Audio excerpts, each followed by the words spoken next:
We are live from the oh so never wonderful Starbucks.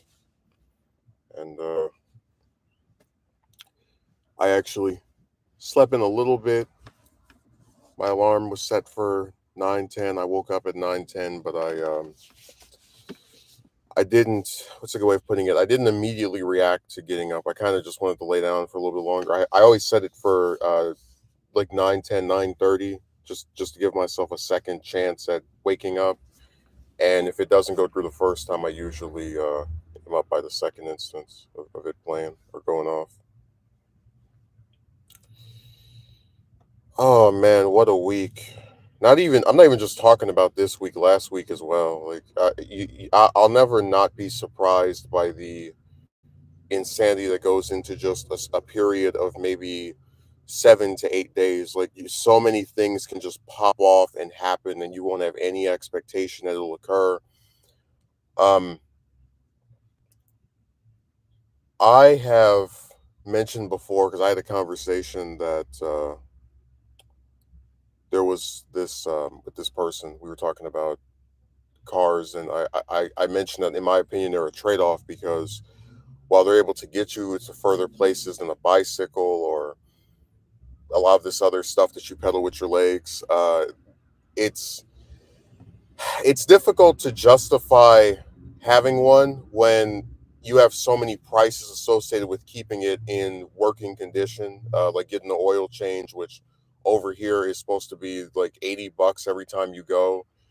Um, and I ran into another problem with it as recently as last Friday, where I go to a market, I come out the store, I look over after because I've driven up here with no issue at all.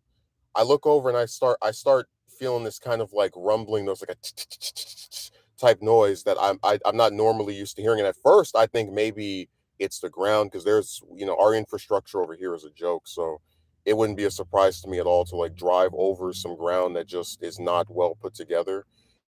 And then I pull the car over because I see somebody like looks at me. I'm still even out the parking lot, and that's when I see that I got a flat tire. So I call my insurance company. It takes them an hour and a half to show up, which is very irritating.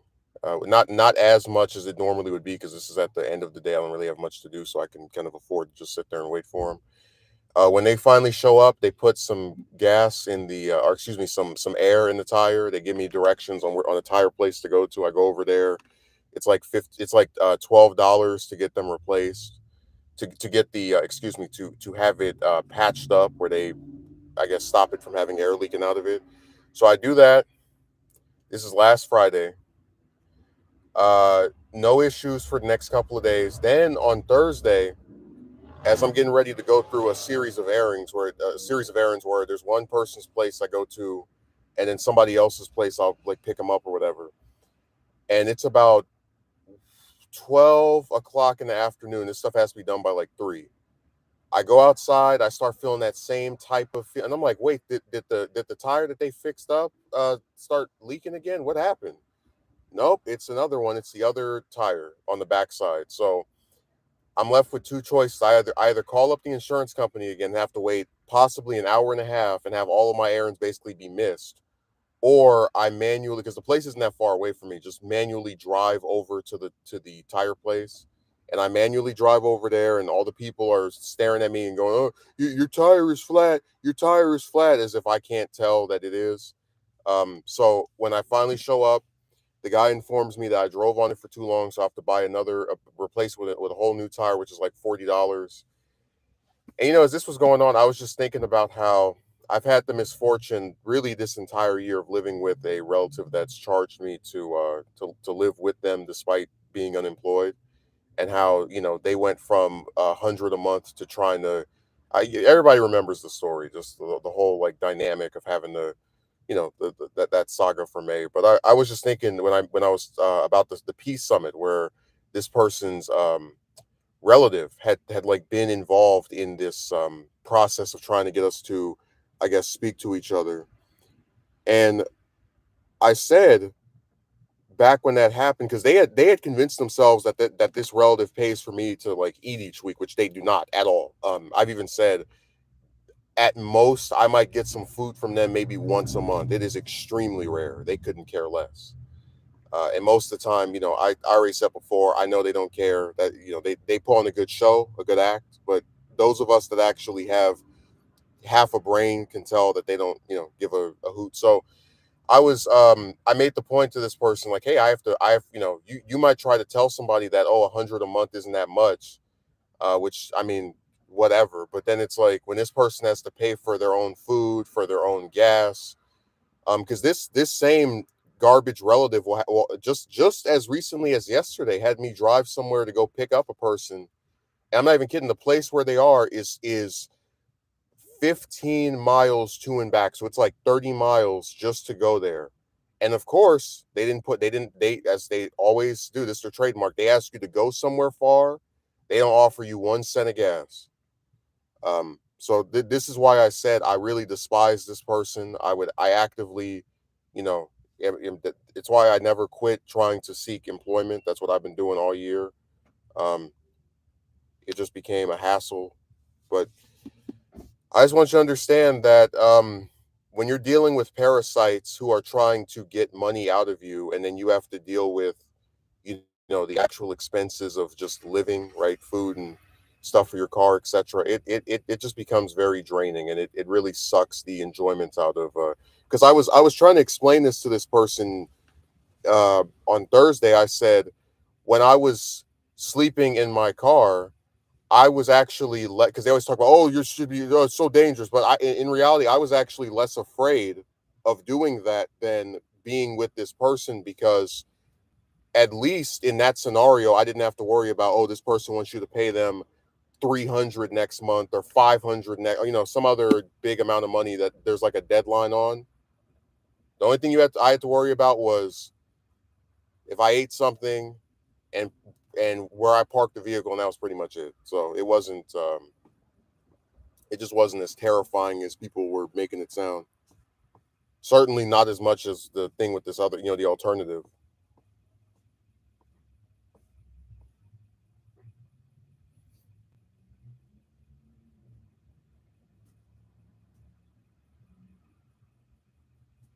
Just thought it was so weird that both of those basically went flat in less than a week of each other. One went flat last Friday, and the other one went flat on Thursday. So this is just what they do. They all start going out at the same time.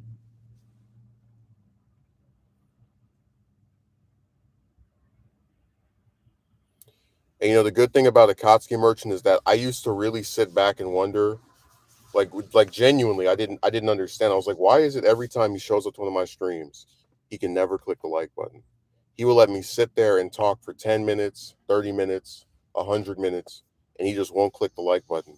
But then I realized that that he's saving his likes for his favorite radio host, Mark Levin, because Levin's been posting his I guess episodes of his podcast or broadcast on YouTube, and I always see Akatsuki Merchant's likes on those. So that's the real reason why he won't thumb up my stuff, because he's too busy trying to praise one of, the great one, as they call him.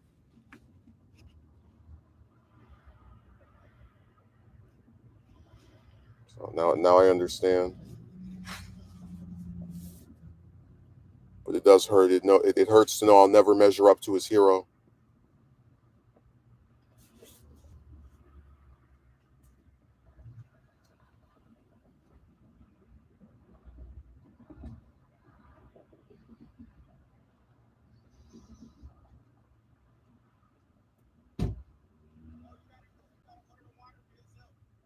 So I can't go over that one day where I was sitting here and somebody actually knocked on, like they actually hit the door with their door, and they just kept walking. It was like they're not even gonna try to pretend they're sorry or oops or my mistake, nothing. Just, but that's the kind of era we live in where people just do the most brazen stuff, and they have no shame. I mean, like I said, I still think about how crazy it was that guy actually came out of whatever his house is or whatever on the other side of the street to be like, "Why are you parked over here in front of my house?" Even though you're on the other side where there's no house on the sidewalk attached to this side, but still.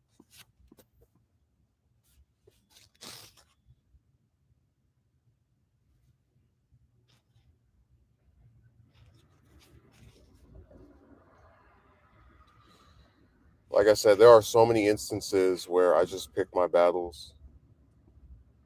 Like there's a lot of stuff that I think is stupid, and I just turn the other cheek. I go to this recycling place, not even 2 or 3 weeks ago, and they have 10 parking spots, which means that you can have 10 people park in there to bring their bottles in or whatever.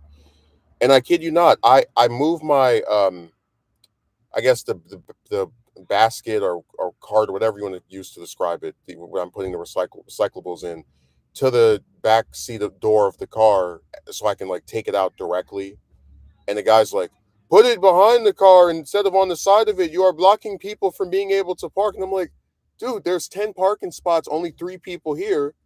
If somebody else wants to park, they've got another 6 spots they can use." But again, because I'm not confrontational, I don't get involved with most of the stuff that does upset me or I think is like annoying or dumb. I comply. I think it's stupid. I think it's just them trying to control somebody. But it is what it is. I don't sit here and contest it or try to fight them or argue with them. So I said there's a lot of stuff where I just pick my battles. I don't really see what good comes out of me trying to like argue down someone over stuff like that.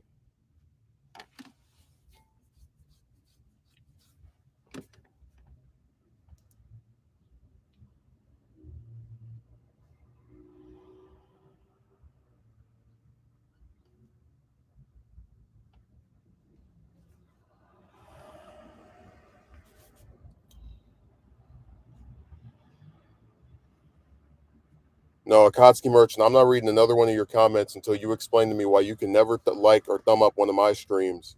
But then if Mark Levin posts a video, here comes your likes. That doesn't make any sense. He's the only person you'll actually assist in that manner. And I'm tired of playing second fiddle.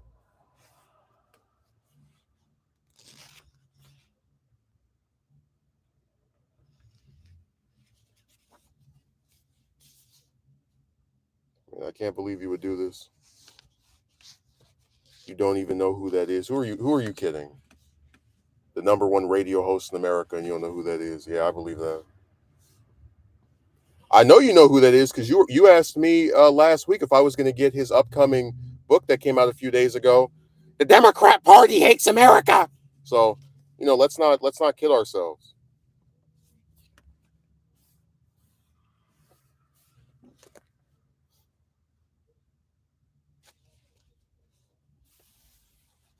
I might actually post a review of this. This is it's not, well, it's stuff that I've heard before. But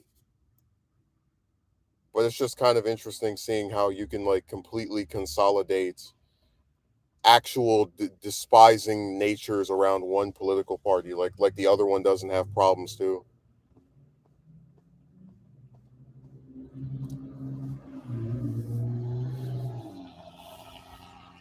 Now you're always trying to say you don't know who someone is, and then I go and look at the receipts and I find out you're backing them.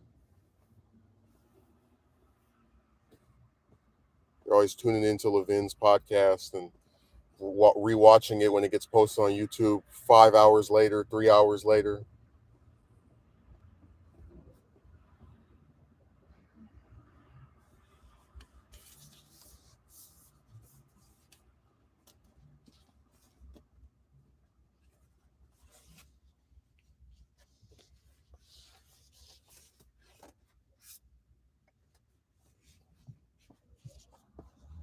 I'm just tired of your lies.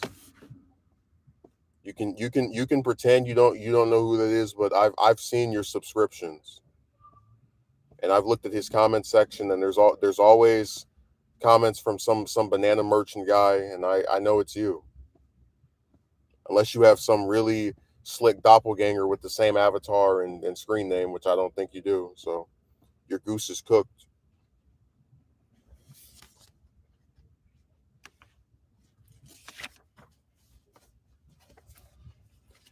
Swear every time I come up here, they always have that music playing every time. Like you would really think somebody has a secret dream to be a DJ. They're like, please let me play my stuff. That's crazy. I'm gonna put it up right here. No, now you can hear the whole thing. Just terrific, excellent, fantastic, wonderful. Every time I come up here, it's the same old thing.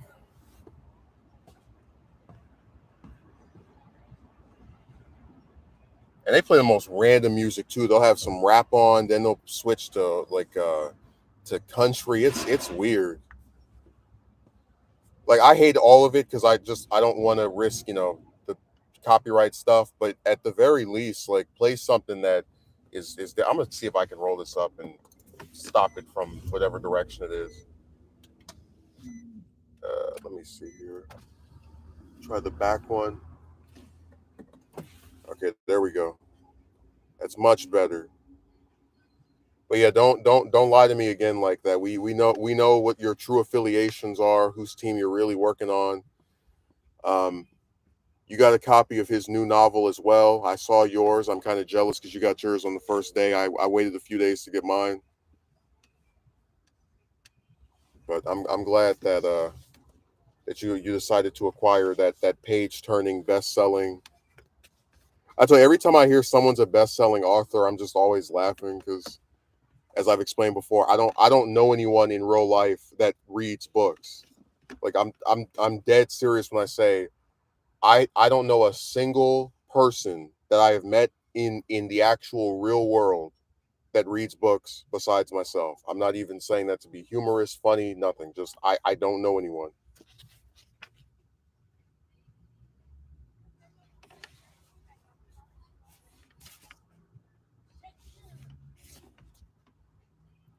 No, I'll give you credit for one thing, Akatsuki Merchant. You know all the right wing commentators. That's impressive.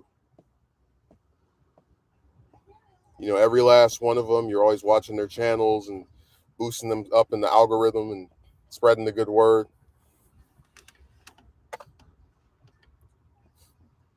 I tell you, the worst thing Levin ever did for me was that interview he did with Trump, where they were talking about letters to Trump, that book that he put out that was like $100, and it wasn't even a real book. It was just like again pictures of stuff people had written him, and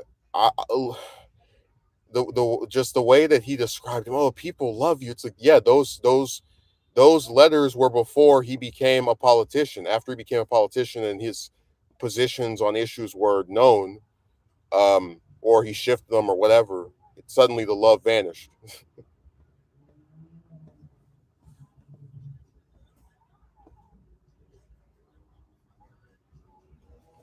They had the nerve to show. Apparently, there's a letter of him and Ted Kennedy, and I was like, there is no way in hell if Ted Kennedy knew that you were anti-immigrant and all the rest of that stuff, he would have backed you.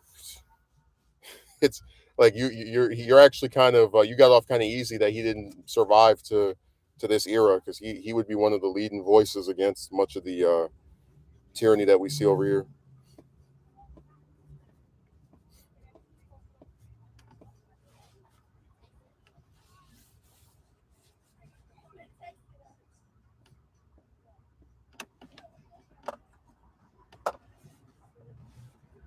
No, that's always the slickest thing that people say when they try to diffuse. They don't that they're not aligned with something. I don't even know who that is. Don't play with me.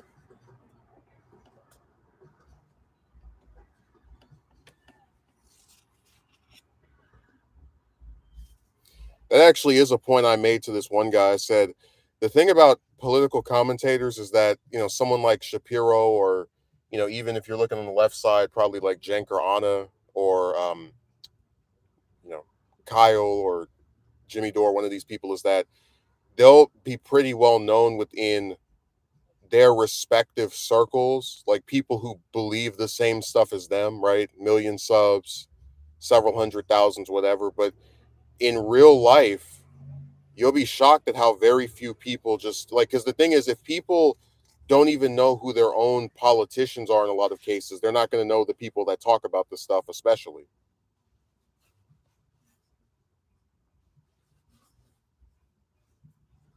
I mean, hell, Shapiro got more attention doing the damn Barbie review than on any policy related thing.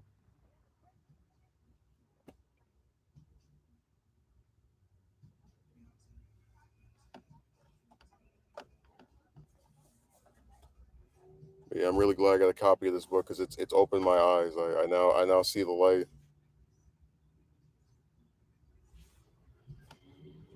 Hmm. I like how he conflates the squad members preaching. He says defunding the police, but have spent what is it, liberally on private security to protect themselves. I mean, there is a difference between getting yourself private security and like no, I just think it's a really it's almost like when people were saying, oh, you don't support building a wall, well, why do you have a gate around your house? Like, that's not the same thing. People are not coming in mass to invade your home.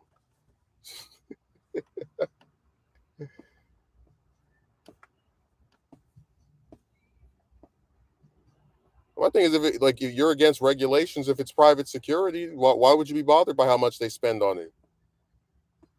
Like, it's come out of your pocket. Especially in an era like this with all these mass shootings, I'd spend for security too if I was an elected official. I'm really not kidding with that one. It's a really dangerous era with a lot of insane people, and I think they're not wrong for recognizing that to some extent and wanting to protect themselves.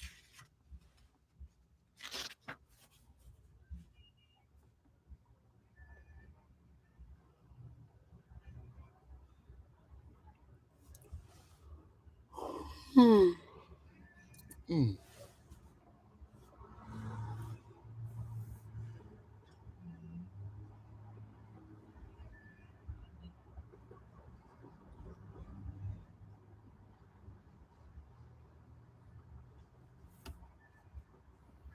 Well, you're part of the group that's been radicalized. I mean, you believe a lot of this stuff.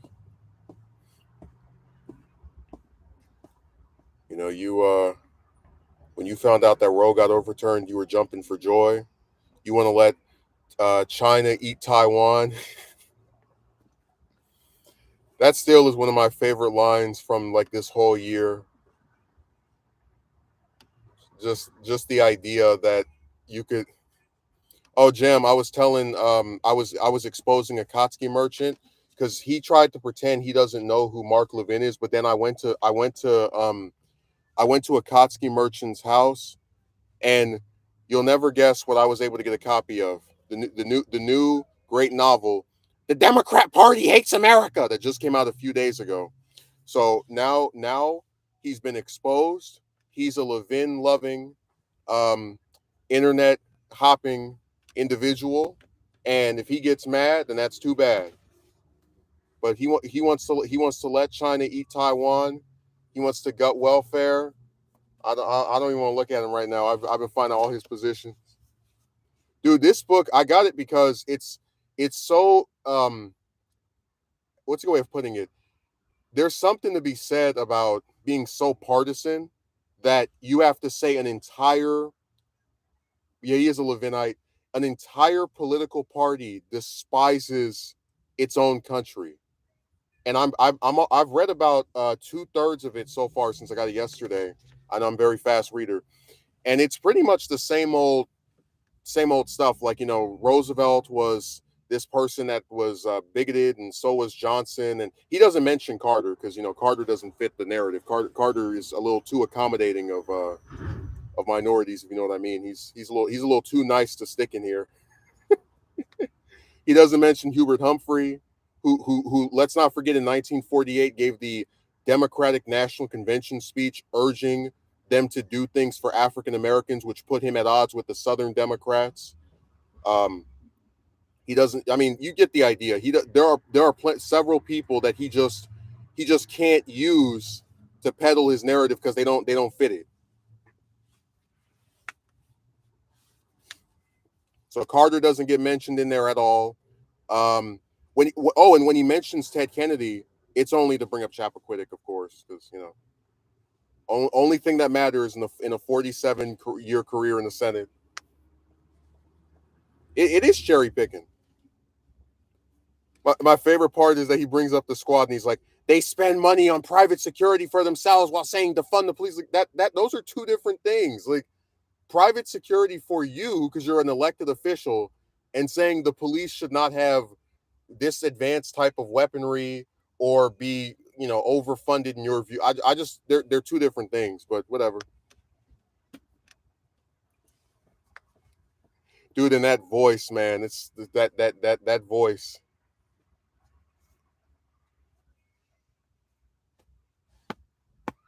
No, that's what I'm saying. Akatsuki merchant. I'm saying that he's conflating two different things.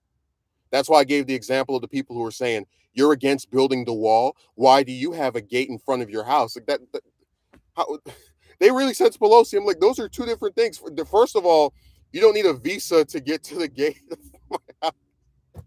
Secondly, um, there's no mass invasion of people trying to storm her. It's goofy. It was all just nuts. Oh, Gem, part three should be done by either at some point midway through next week. I have the script all like it's like 80 something percent done. It's gonna probably be like maybe 40 minutes. It's not gonna be as long as part two, but it'll be like slightly longer than part three, probably. I mean part one rather.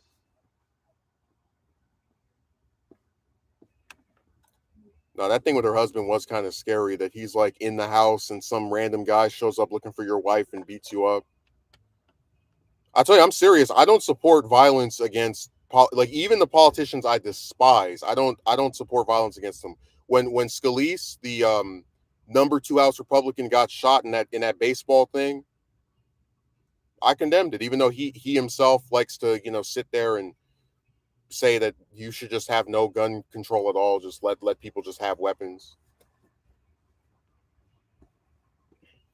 Yeah, part three is half of his Senate years. It's like 48 to 55 or 54.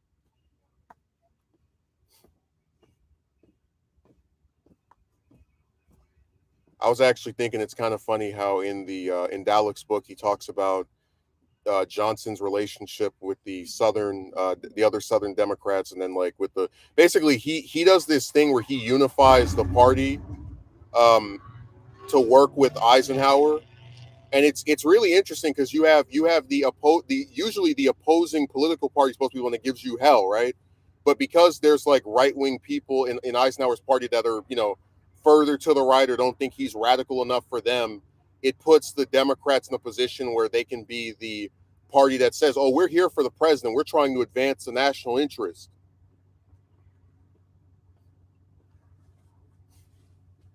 Dude, Levin is funny because if you go back and listen to recordings of him from like 2015, 16, he despised Trump. Talk about how stupid he was, and now it's total reverse. He loves him. He did an interview with him about his book, Letters to Trump. It was awful, man. He that was the biggest tongue bath I've seen on TV in a long time.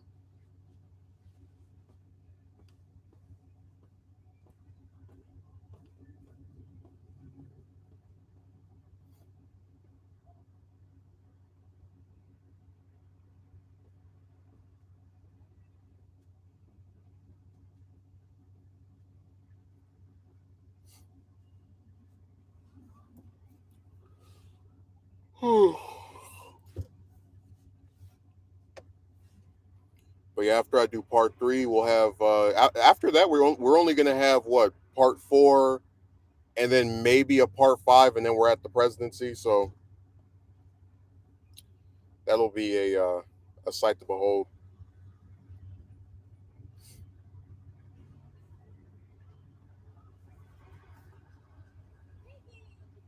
And like I said, a big part of me really does prefer to probably what's a good way of saying it? Because I have a book on Roosevelt. I'm trying to get these two other ones that are taking forever to show up before I decide if I want to do him next.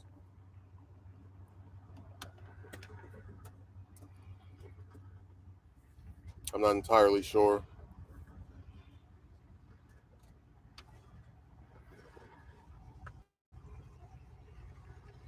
By the way, my favorite thing is when they did a poll of the Republican primary voters, and they found that Pence had a 97% name recognition among the voters, and I was like, wow, think how crazy this is. There's 3% of these people who are so ignorant they don't even know who the last vice president was. A guy who hasn't even been out of office for 3 years.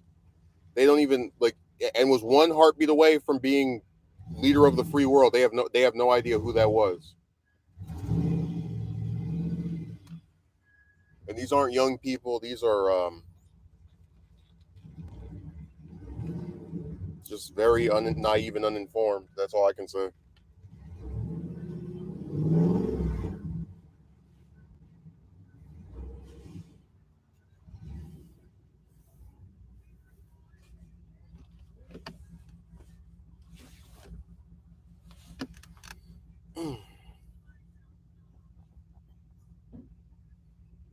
But no, I do feel pretty bad about Akatsuki Merchant. 'Cause, I never mentioned this, but one of the worst years for Akatsuki Merchant was 2017 because that was when Fox got rid of his one of his childhood hero, his lifelong um, mentor, the man he listened to more than anybody else, Bill O'Reilly. It's even funnier too because O'Reilly is on YouTube, but he doesn't even have 500,000 subs. It's like 400,000. Which I mean, I would love to have the numbers that he has, but it's like you were on TV for over 20 years, and I'm just saying I think that's interesting.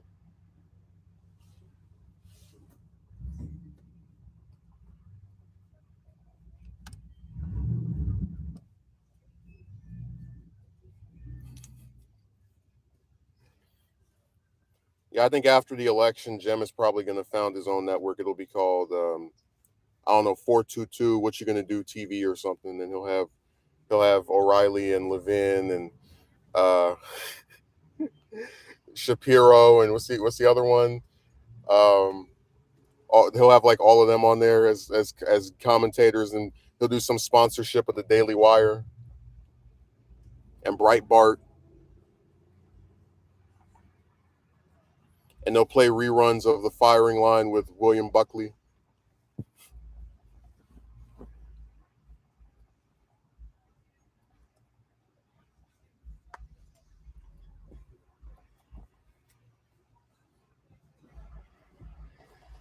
My favorite episode of Firing Line will always be the one that Buckley did with Wallace, because it's so what's the way of putting it? It just the hearing a right wing person from New York against a supposedly, and I use this term loosely, left wing person from Alabama is it's a sight to behold in the modern era. It really is like a different world watching that. Like, man, talk about how times have changed.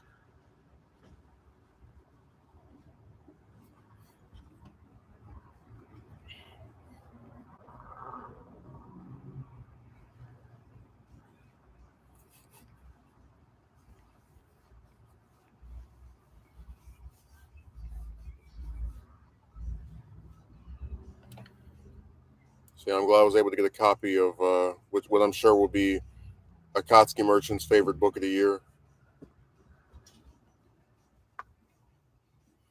Jank put out a book this week too. It was called Justice is Coming, and I picked that up. I've only read like I think a chapter of it because I'm trying to go through Levin's.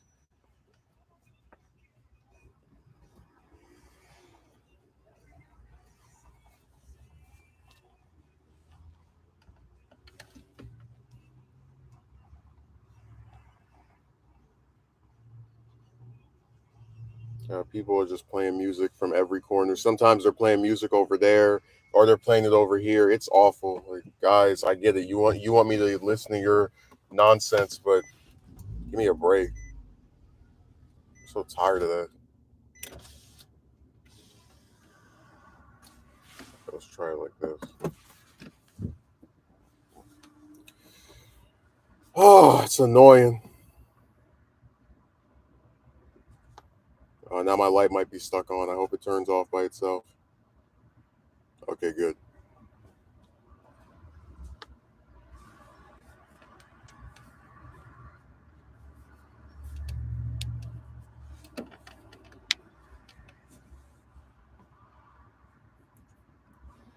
Man, I remember I was on. I always say that like nobody reads books, and I do still hold to that. I don't know anyone in real life that reads besides me. Uh, but I was on that same place I used where you could like get books for like $3, $4, $5. Man, I had two of them. I was gonna get. Actually, I had three. I was gonna get. It was gonna be three for like 13 or 14 or 15, like some amount that was under 20. And I waited too long, or I didn't. I was kind of like holding. I was like, do I really want to get this? And somebody bought two of the three I had in there. I was so mad. I said, damn it. I said curses.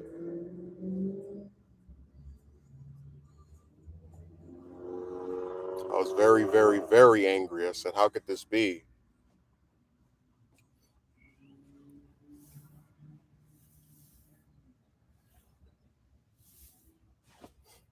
I haven't been this let down in a very long time.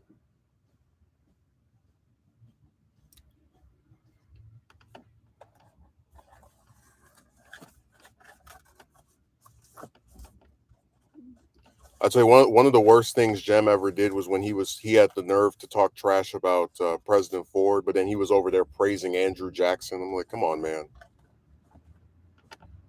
Really, with the Trail of Tears, that's who you're gonna celebrate.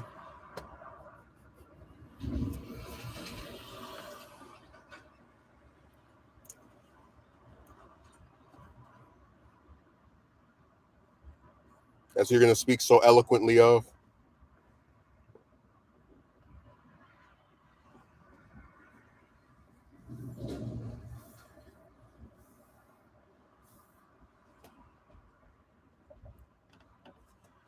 It's kind of funny when I came up here. I actually forgot to. I bought some coffee yesterday. Not the one from here, but like the bottle one they have at the stores where it's like you know $4 or whatever.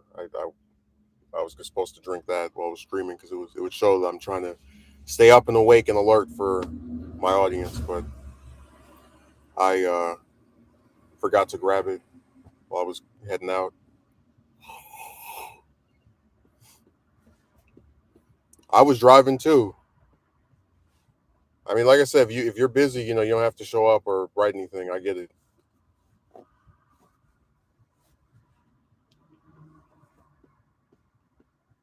I mean, if you take somebody like Megumi, for example, he's working 80-hour a week shifts at his job. They have him doing this thing where he has to slow time down to get 2 minutes of work done in the span of 30 seconds. So he's basically had to turn into a real life version of Back to the Future.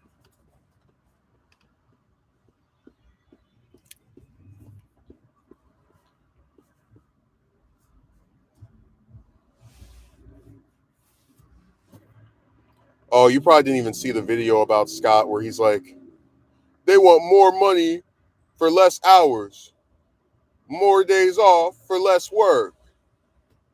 God. Like I said, I felt kind of bad for him because I thought he had no chance of winning the primary, but honestly, after hearing that, I really hope like I'm ecstatic for him dropping out of that race. I'm very excited for that to happen because that is a disgusting thing said by someone who truly is not empathetic to workers. And dude, Haley was even worse. She was like, you're dealing with the most pro union presidents. Like, what? You really think that's an insult to Biden? You really think he's going to be like, oh damn, she got me?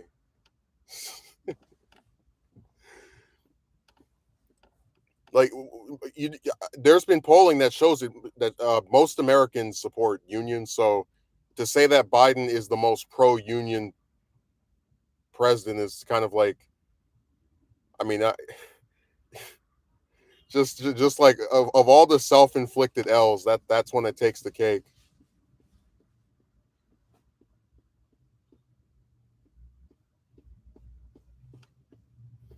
And I know Jem's driving right now, but in his actual heart, he's shrieking in terror at the thought of President Haley giving her inaugural address in January 2025. Dude, it's gonna be awful as if being pro union. No, that's the joke that like she actually said that, thinking it's a good burn. Like when you've elected the most pro union president, what? Why would you even say that?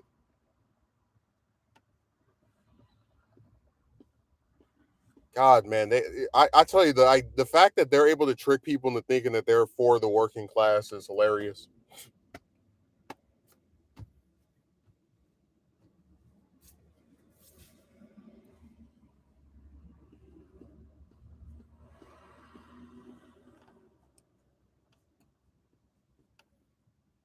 Hope everyone is good. Oh, I know Megumi is probably foaming at the mouth because I didn't finish the decline. Don't worry, it's coming out this week. I got the script done yesterday.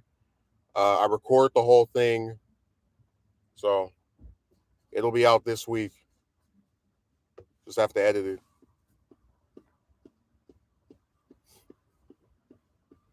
I already know you're leading the protest. You've got your picket signs. You've unsubscribed. They're about to do a march on the UK Capitol.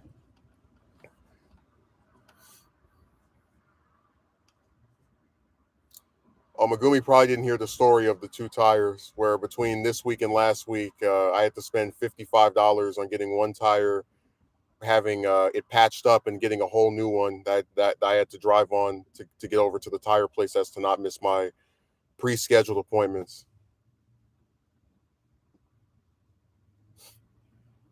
I'm gonna sing that one song. I will remember you. Will you remember me? It is what it is. But the tire thing just annoyed me because I was shocked that the second one came out as fast as the other one did, like 5 days, 6 days later.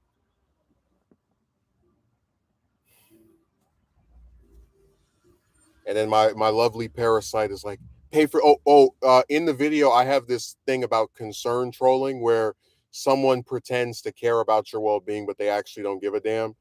And I mentioned this person, but I don't mention this specific thing. So last week or earlier than last week, around like last few weeks, they're like, you need to go and get some trash bags to put your bottles in because I recycle. And I said, wait a second, why would I buy bags that I'm going to throw away after I take them up to the place when I can instead use bags from the store that once I'm done sticking them in there, I can wash them out and then use them again or just use them again. Like why would I go to the hassle of buying more bags to do something that I already have enough bags for? But then I realized something, and as the next week progressed and this person still was like trying to say go buy some bags. They're a cheap bastard, so they don't go to the market even when they need to. Uh, so they're so because they want trash bags for them to like put trash in inside, where like you take it out and then you to take it out to the dump or whatever, and they won't like go to the store. They try to use me using some of those or in the past using some of those as justification to have me go and buy more of something that I don't even really need at this point. Like I'm not joking. If I had trash, because my can is so close to my door, I would just take it out to the can itself. I wouldn't care about boo hoo, I won't be able to put it inside this thing and Like I'm just saying, it's funny that they always have like an ulterior motive when they express concern, and it's so like abundantly clear if you just think about it. You're like, wait a second, does this person really care if I have bags to recycle my stuff? This is the same person who we already know couldn't care less about me recycling because during the homeless saga, they called me over to their place and said, "You have until this day to pick these up. I'm done recycling," even though they don't actually recycle. And they've actually thrown multiple bottles in the trash as opposed to putting them in the place where I keep the stuff, which is another like little like innuendo of, yeah, I don't care.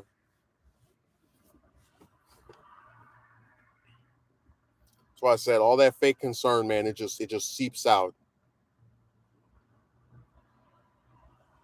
Concern trolling is very accurate term to describe so many of these people's attitudes and ways of thinking. Yeah, but like you get what I'm saying? It's so blatantly obvious. Like here's a channel I don't even watch, and I come over there one day. I've been subscribed for a as a long time sub. I've been watching the way you look, and I haven't noticed. It's like long time sub that doesn't watch or comment on any of my stuff says what, and then you're like goodbye.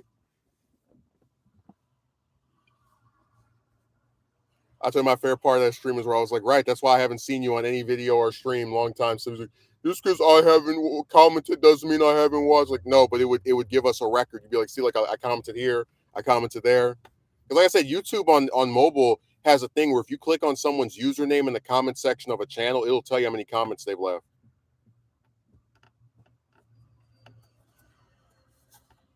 So his whole like thing just got blown up. Oh, by the way, I'm gonna try to say this in the most evasive. Well, when I did the stream on Monday, the morning blues one, YouTube demonetized that stream. Now I challenge you, Megumi, to go and watch that stream and tell me what in there would even be of a demonetizing quality. But that's why I told you I'm always so careful about what words I use because this site will get they will try to squeeze or stop you from getting as many half pennies as possible. It's not even funny. Like they'll purposely not play ads on stuff. They'll demonetize things that there's not even an offense. Like you're not even saying something that's bad, no swearing. You're just like I'm never not surprised when they do stuff like that. I'm really not. There would be evidence if someone has actually left comments on the channel they claim to like or support. Yeah. What did I mention? Did it mention what got it demonetized? Just by random. And I appealed it and they monetized it back. But that's why I said I'm very careful with words on here. Um, because you can get in trouble over anything.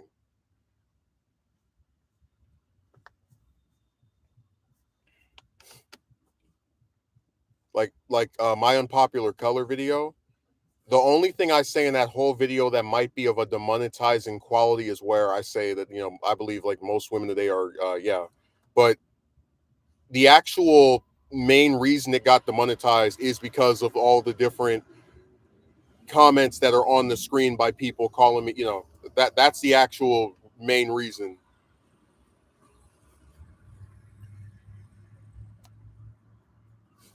Not what I said, what they said, and me showing the proof of what they said. And as I've explained before, my biggest problem with this whole site is how you can have people who are completely fine with you being called whatever type name, but if you say something about a woman, I actually would get like a pearl necklace and like clutch it to make that comment like that because that's what they do. They clutch their necklace. I can't believe he said this.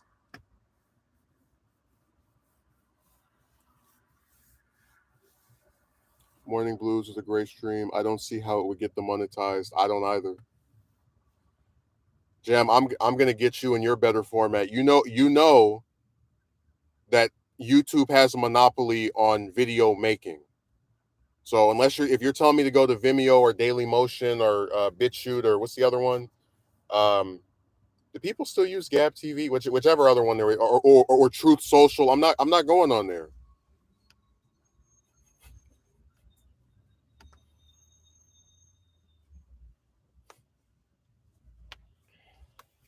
Morning Blues wasn't as good as the stream of the century. I mean, that one won me an award.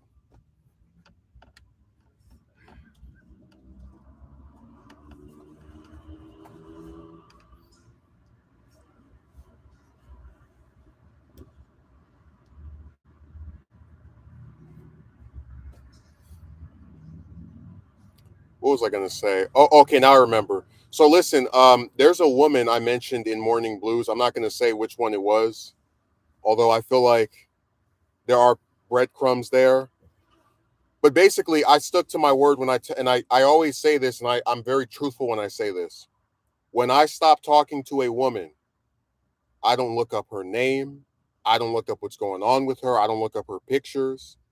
I I mean, it's almost like she completely vanishes off the face of the earth as far as being someone that I'm trying to check up on, be updated with. Because my thing is, if they don't care about you, you should not care about them. That includes updates and social media activity. We already know the bastards are sitting online all day long, posting stuff left and right. Um,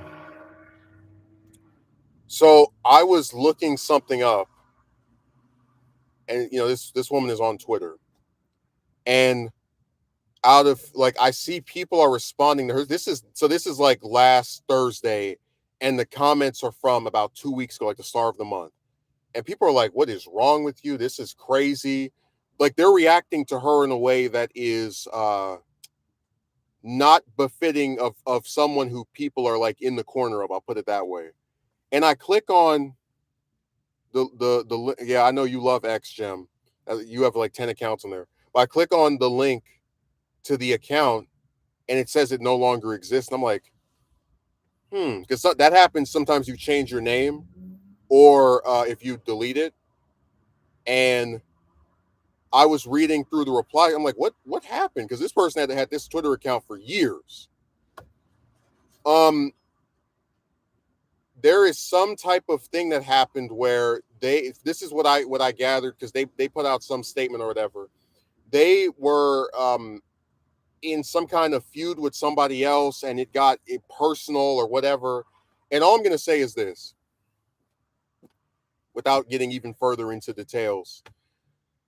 I think a lot of chicks make bad choices with the men they associate with. I think a lot of them have this thing of like, I'm going to use this person until for whatever amount of time until I get what all I need from them to throw them away.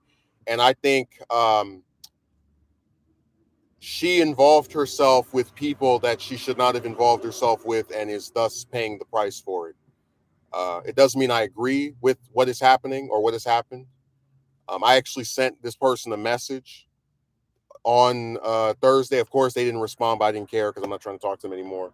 Anyway, it was just interesting because it's like so often there's this idea painted that like, oh, if you fail to make someone talk to you, they're going to have this good, amazing life that's so great and terrific. But what's funny is that I, I didn't really see that. It's like, yeah, this person has popped out a kid since the last time I saw them. Which, by the way, Megumi, here's a little dirty secret about the single mother thing. I'm noticing where a lot of these chicks will have a kid, and if they're content creators, the guy that they have the kid with is either like so non-involved or just someone that they had a one night stand with, to where every time they do a video or a stream or some other type of recording type thing, you can always hear the kid in the background. It is the worst. I was like, how do you have the time to edit recordings, but then you don't have the time to go somewhere where you can like actually speak and not have a noise behind you? Like you, like really think of how just weird that is. That you have a thing that you take the time to edit, but you can't find a place to go where you don't have to worry about hearing like a constant person in the background making noise. I'm serious, man. Like some of these women are like are like Mary, like the Virgin Mary, where she just woke up pregnant, like because that's the way the men are with them. Like they're not involved when they want to record something. They they never have a place they can take the kid or put the kid, or we can't hear them. Like it's awful. I don't understand how they are still able to stream or make videos with that constant. Dude, like, I'm not kidding. I saw one of her recordings that she posted this month, and all the way through you can hear the kid in the background. Like, oh my god.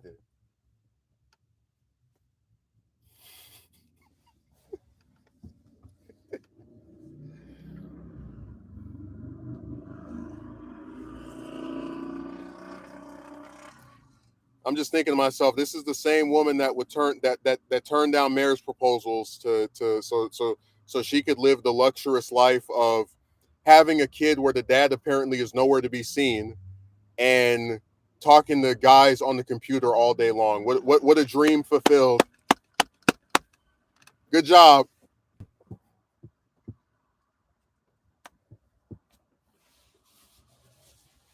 This guy was talking about, oh, you still want to date her? Like, I mean, I don't like women with kids. Sorry. I just thought it was funny because it's like oftentimes people talk about, oh, if you stay single, you're gonna be so alone. Blah, blah, blah. But then I look at the chicks and I don't see this living happily ever after fantasy. I really don't. And this is the only one I've been updated on the status of since I stopped speaking to her, years ago or whatever. But it's like, I just don't think it's a coincidence that person who supposedly was too good for me is apparently also themselves not good enough to have someone to babysit their damn kid when they want to record something, or um like actually just give any example of this supposedly great life that is going to occur for these amazing, wonderful women, as people like to call them.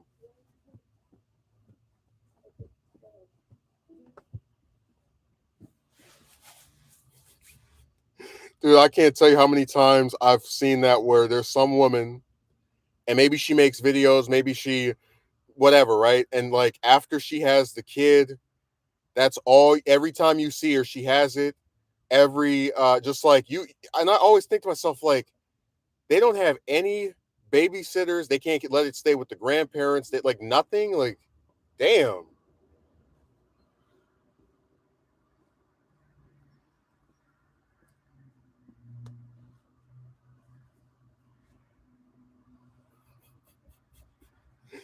man. I so badly want to play that recording. It was awful. Like 40 minutes of her trying to speak while you hear in the background.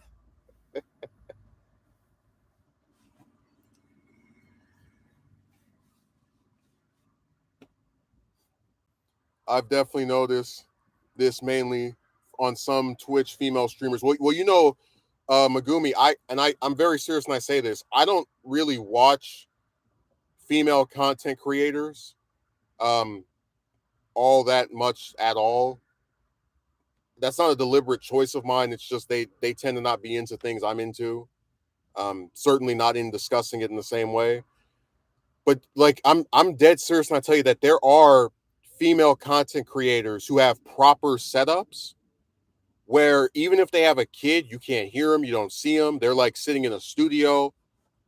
Um, and that's my point, that like I think it's crazy that you can make online stuff for years, but you don't have enough revenue to like get some, either make a room or something, because you can turn your house into, or at least a portion of your house, into a studio. You know what I mean? Like, you can take a room and you can stick something in the doorway, or like on you know what I'm talking about. There's ways to where even if a person is not like drowning in money online, they can still insulate themselves from noises. Same, even just completely abandon their, some even just completely abandon their channels when they have their kid and not give any updates whatsoever. Yeah, they don't care. That really that's understandable, man. Tend to feel the same way.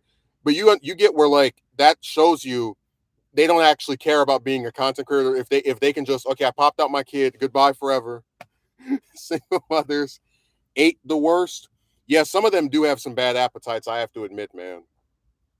There's actually this one guy I know who's got a pretty dark theory that a lot of them just have kids so they can like project to people that they were desirable enough to reproduce. But yeah, some of them do have some pretty bad appetites. I'm not gonna lie. They get hungry a lot. Um, they don't use any of their coupons from the market. So I'll have to admit, single mothers ate the worst. They do eat pretty bad on occasion. And thanks to what's his name, Voodooescent or Woodescent, however you pronounce it.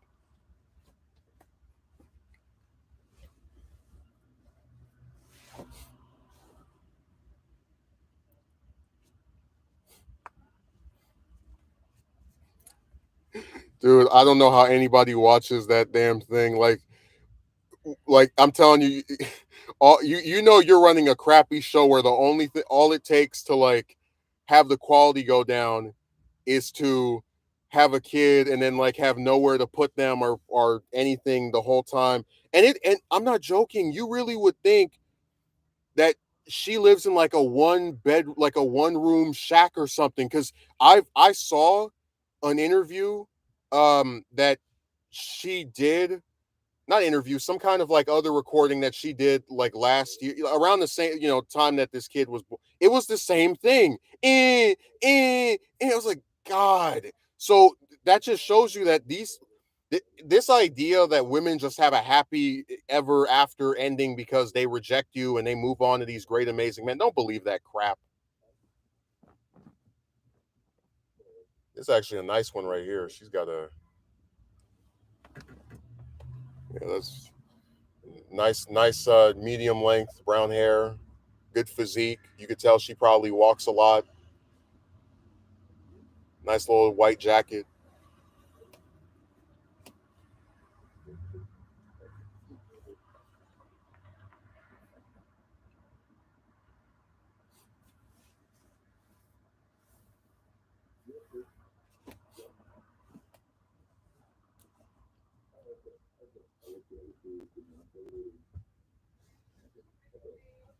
They want you to believe that so you in turn will feel even worse about yourself of being with no partner. They do, and the great thing about the or having your romantic gestures rejected by them, dude, I'm telling you, when you know that someone would genuinely prefer to just be alone and then by virtue of having unprotected interactions, we'll call it that, pop out some kid that they are not committed to the father of. It's like what would that say about your prospects? What, you ask her on a date and then even in the hypothetical where she says yes, how many do you get before she's like forget it? Yeah, that one's nice. I probably, I can look at her for a few days. That one that just walked by looks a lot better than many of these other ones. In shape, nice height, good hair.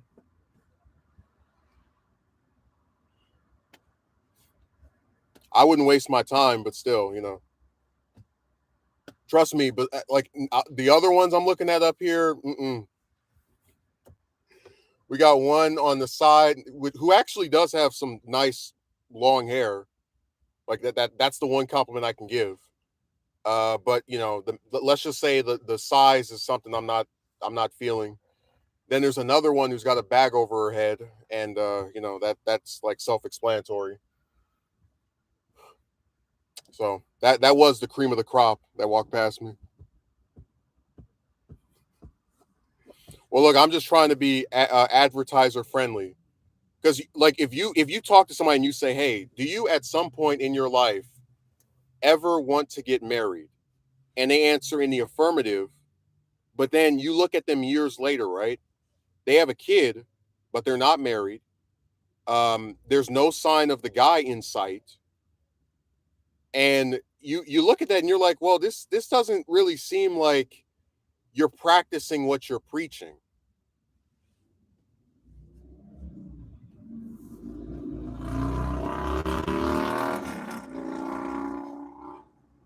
No, this one lady, I don't think she's attractive, but she has some very nice hair.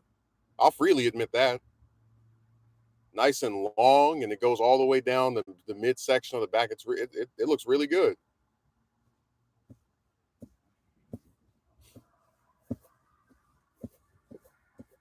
But that's where my compliments end. Trust me.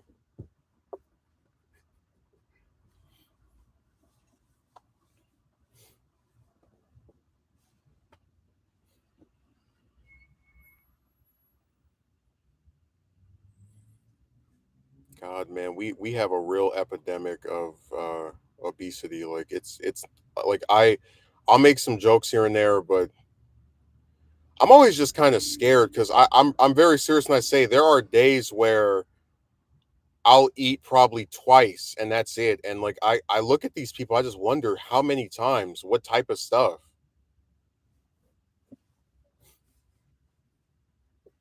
I don't know. I just I don't enjoy like thinking about it. It's really depressing when you, especially when you remember that they have people who acquiesce to their, to what they are. I mean, they have men around them who still think they're attractive, who still will talk to them, who still will, give them everything. It's sad you mentioned about you won't even waste your time. Well, I told you, like that's why I didn't feel embarrassed or bad about, because you know how like they talk about, oh, if you do this, women will not like you, because I genuinely believe that there is nothing you can do to make somebody like you if they do not already. I genuinely believe that. And I think too many years have passed, too many chicks have been talked to for too extended periods of time for me to like get corralled into asking out one that, as far as she probably could tell, I wasn't even here. So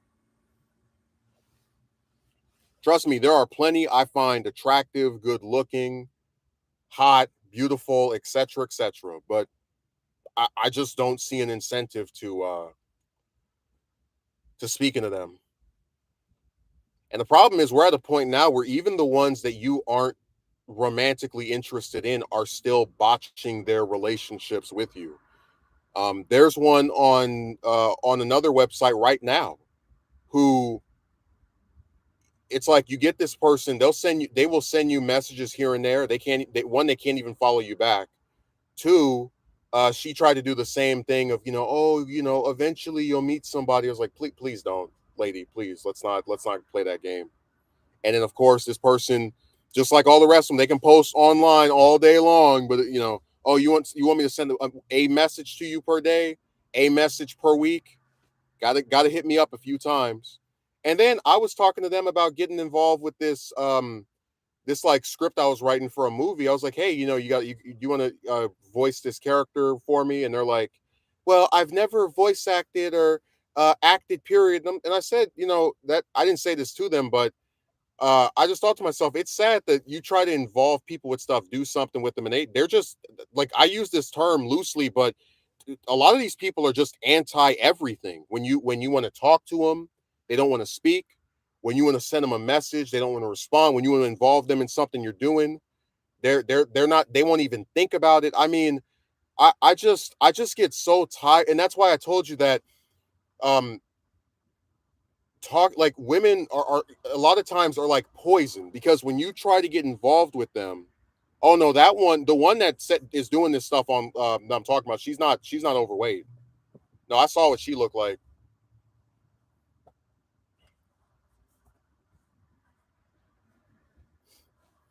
But just, yeah, very dismissive. You can't do anything with anybody, man.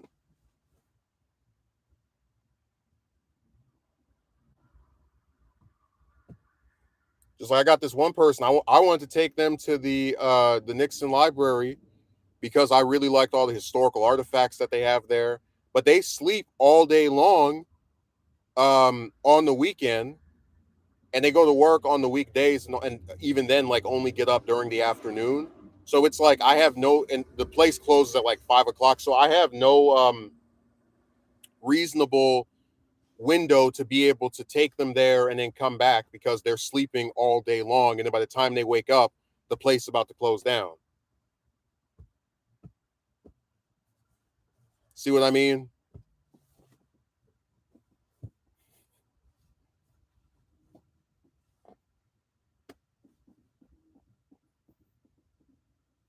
I'm not even kidding. If I still spoke to that lady, the one I've mentioned, I am like, again, I do the retroactive thing, but because this is how it goes with these chicks, you could get one of them to talk to you for a year or even longer, right? Just sending messages, etc., etc. And if she meets some guy that she thinks is hot and amazing and he's so great and wonderful, she could easily be like, okay, well, I just met this man, so goodbye, see ya, buzz off, get out of here. And then guess what? You have to start from square one all over again.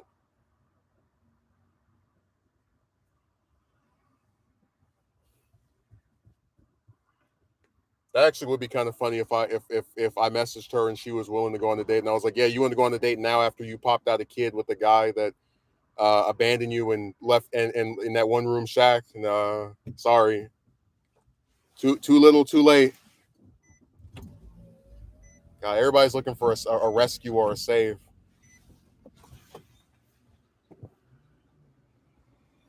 I don't like thinking about that, but I know this is really what happens. Well, that's why I don't like the friend zone, because I truly believe most chicks, they see a guy, they know in the first second if they would want to possibly maybe some care about personality, whatever, but like the physical attraction is there pretty much from the start. You don't have somebody you just think is hideous and then, oh, by the sheer will of their personality, I have now been no.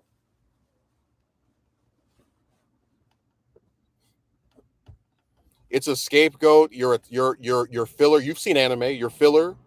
Um, I'll put it to you like this, Megumi. You're the Garlic Junior saga to that guy's Frieza or Cell saga. You're the bridge. You're the little like thing that they go through when they're bored and they want to talk to somebody.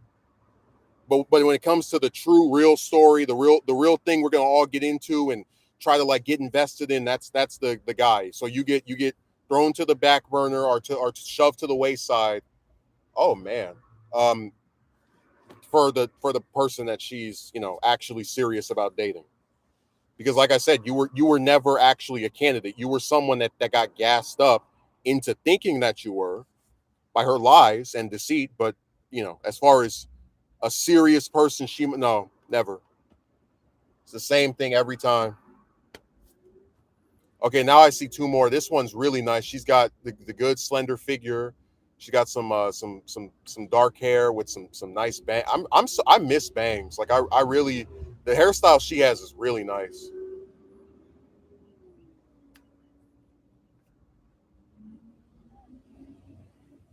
I'm kidding, man. I miss long hair with bangs. That was one of my favorite styles.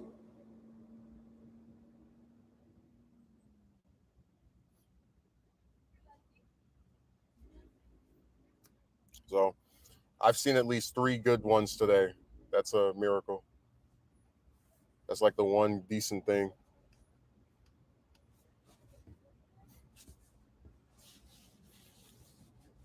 You don't know how much I miss bangs, man. I'm telling you, every chick nowadays, they all have that same thing where you can like see the whole front. I miss variety, man. I do. Because there was a time where you could go outside and see some of them that like all look different from each other. Some were skinny, some were kind of like average, whatever. Others were on the heavier side, etc. But like now everything just feels so homogenized. Oh, they are a dime a dozen. That I'm just saying that hairstyle is something I really do miss. I very rarely see it anymore.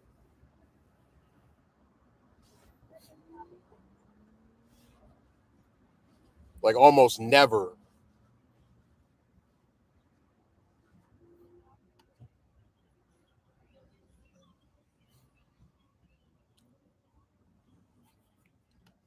A dime a dozen. You never asked me to voice act. That's because I'm barely even doing anything that would require that.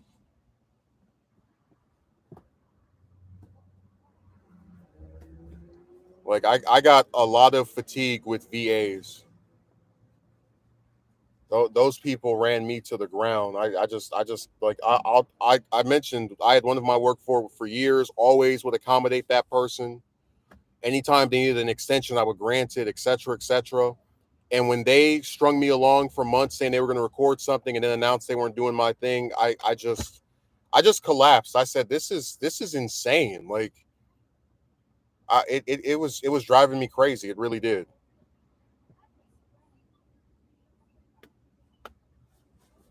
So I just have fatigue with that group and with voice acting and all the rest of it.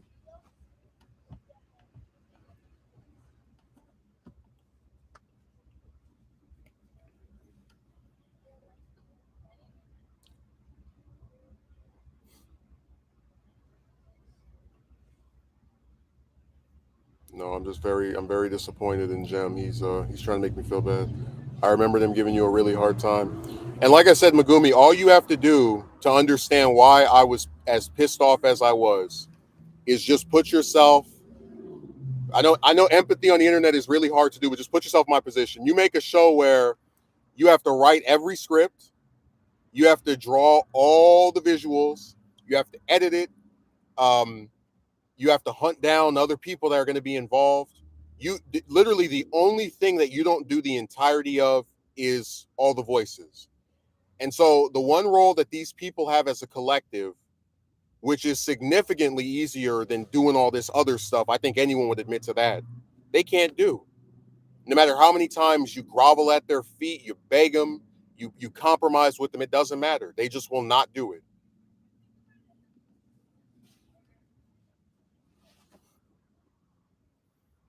So that's why I said I'm in no rush to get back to that. It was, I listen, like I'm not kidding when I say that the experience with them is one of the worst experiences I've had with people in all 15 plus years of me being on the internet and in any kind of like consistent use of social media.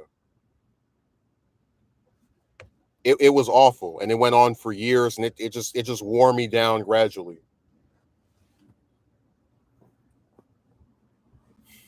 No matter how much time you allow them as well. I'm telling you that last person, I worked with them for years, and it was like 2 3 months of them saying they were going to do it, and then eventually they just said, oh no, I need to drop out of this. And I wanted to tear my hair out. I was pissed.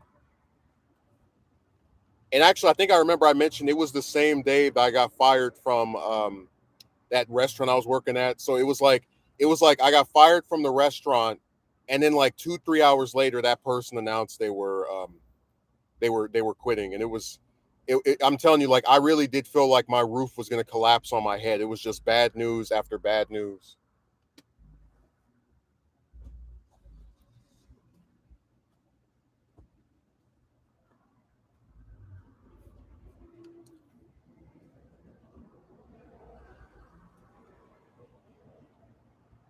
No matter how much time you give them,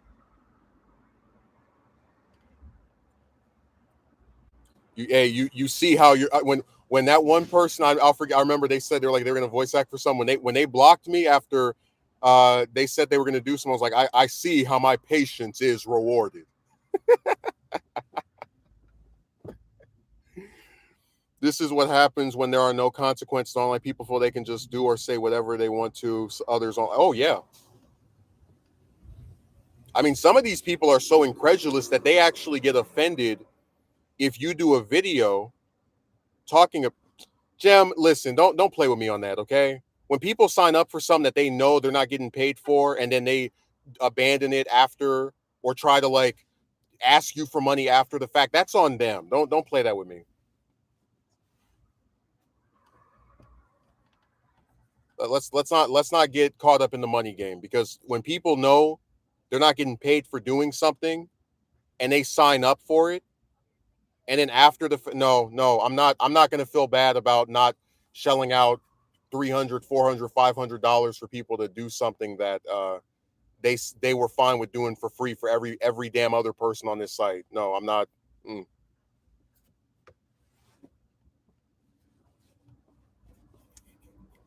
Dude, I'm not kidding. If I paid somebody and they did that to me, I probably would try to pursue them legally or something. Like they're like I always take people's names out of stuff. But in that instance, we actually would have a whole scammer saga.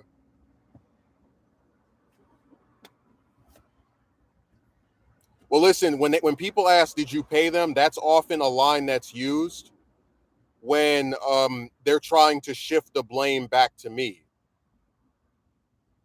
Like, oh, person that was accommodating of all the people that did stuff for them. Did you give them money to do stuff for you?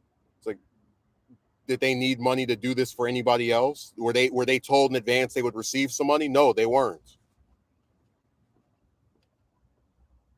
Why the hell we have to pay you and everybody else does it for free? What sense does that make? You're not they're not even professional VAs. Like, you act like I'm hiring Steve Bloom or Frank Welker. Like, these are like people nobody ever heard of that know when they sign up for something, I'm not getting paid for this. I'm just gonna put on my resume, whatever.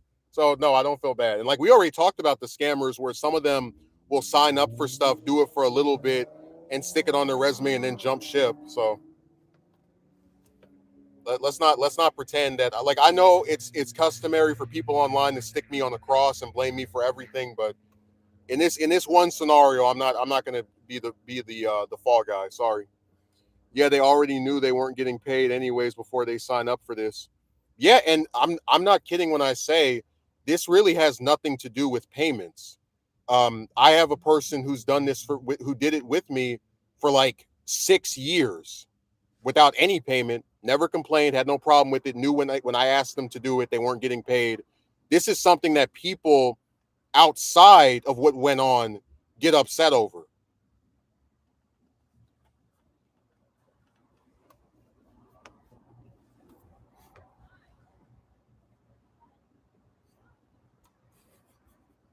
I'm really just imagining like the actual like battle to get these people to do this stuff. It's like, hey, person that doesn't that agreed to do something and then jumped off. Oh, you didn't get paid. That's okay to abandon your commitment to what you said you were going to do. That's totally fine.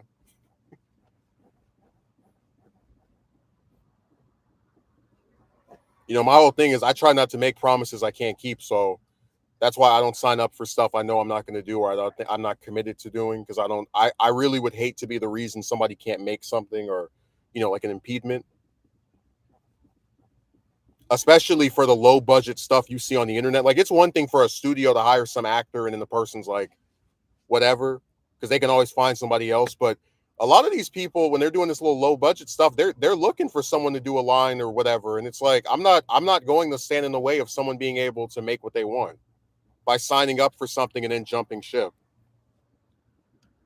Yeah, but you see, majority of people online don't think that way at all. Oh no, everything to them is a joke. Remember, on the internet, you're insulated from all consequences.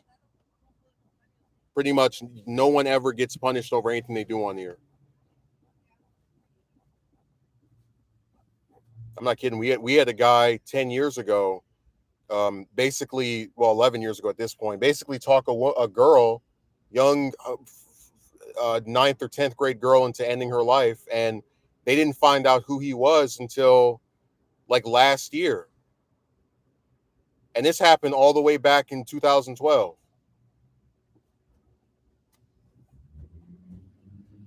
So even the few times they get caught, it's like, yeah, he still got an extra decade of fun to go around and terrorize people.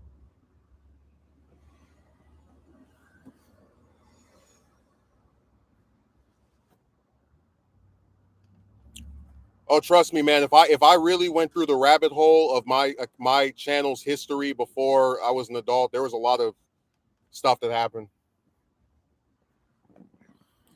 Like, older people on the internet target kids, and in all types of ways. The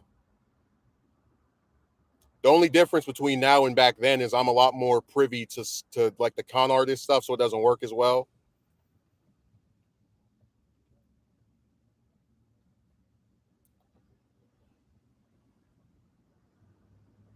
I'm serious. I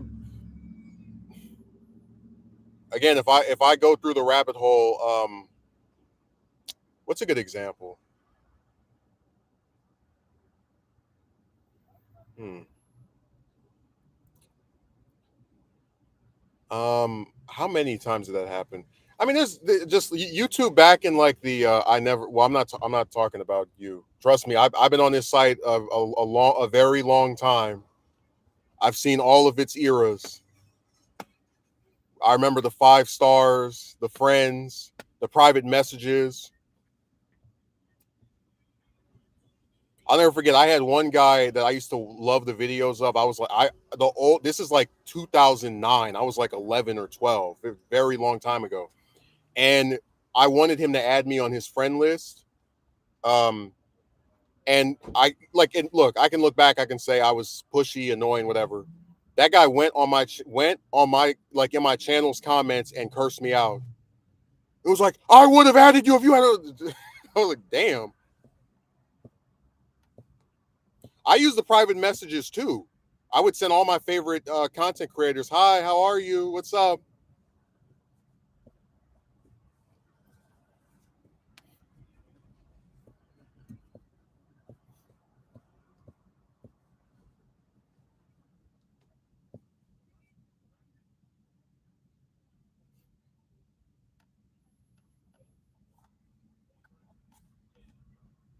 Do you remember when you could make a YouTube account with emails from like Hotmail and Yahoo and all the rest of that? Like now it's before Google bought it out.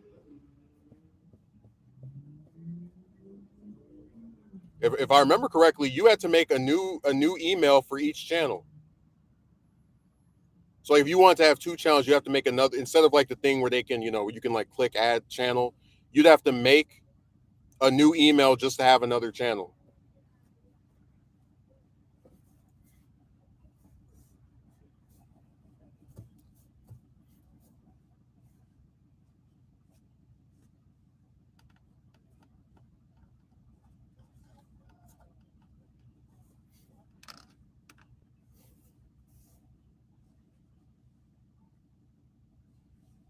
Nah, man, YouTube back in the day was the wild, wild west. Nobody knew what was going to happen on this site.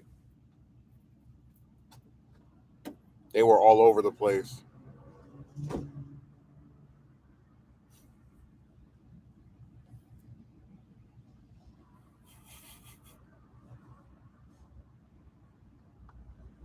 So I'll never forget.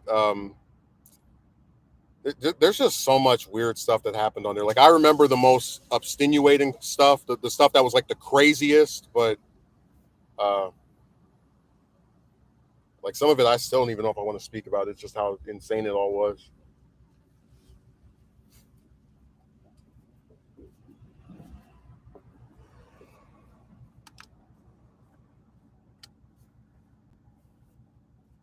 But no, YouTube has changed. I miss early YouTube religious debating.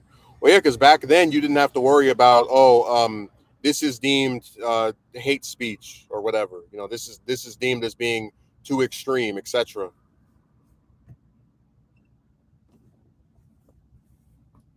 I'm kidding. People pretty much uploaded whatever they want. Beside, like, there are videos still on YouTube from 10 years ago where people are telling those that watch their stuff to end their own lives. Like, I'm not even joking. I can find a video that was posted back in like 2000, 12, 13, where someone says, to end it all or whatever. Like, that's just how radical the site was and how much there wasn't any monitoring of what was going on it. Like pretty much the only way you could really get in trouble on here is if you were just messing with everybody or if you were posting like lewd stuff. That was pretty. And even now, I said before, there's videos on this site that violate community guidelines that YouTube just is like they don't care about doing anything with.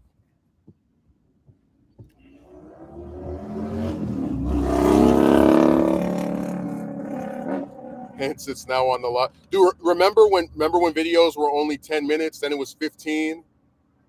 And all the movies that people put a part 1, part 2, part 3, part 4, part 5, part 6, part 7, part 8, and then YouTube, because their copyright system was just so trash, they would delete part 6. It'd be like part 5, part 7, and then part 8 is gone too. Now people put up full movies and don't get in any trouble.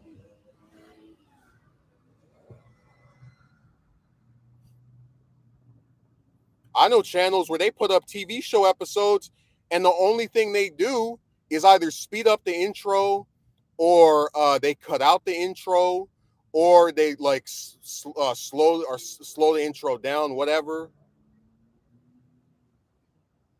Yeah, they'll come on your stream and demonetize it. That's yeah. That I told you, that's how unfair the site is. That every single rule and restriction for thee, but the rest of the site can just be whatever it wants.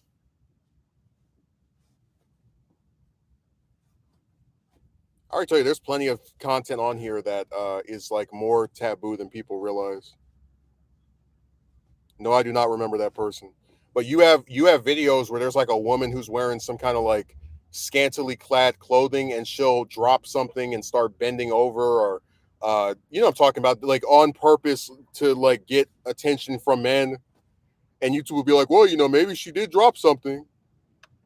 It's like, no, we know we've seen this in movies before. Let's not play.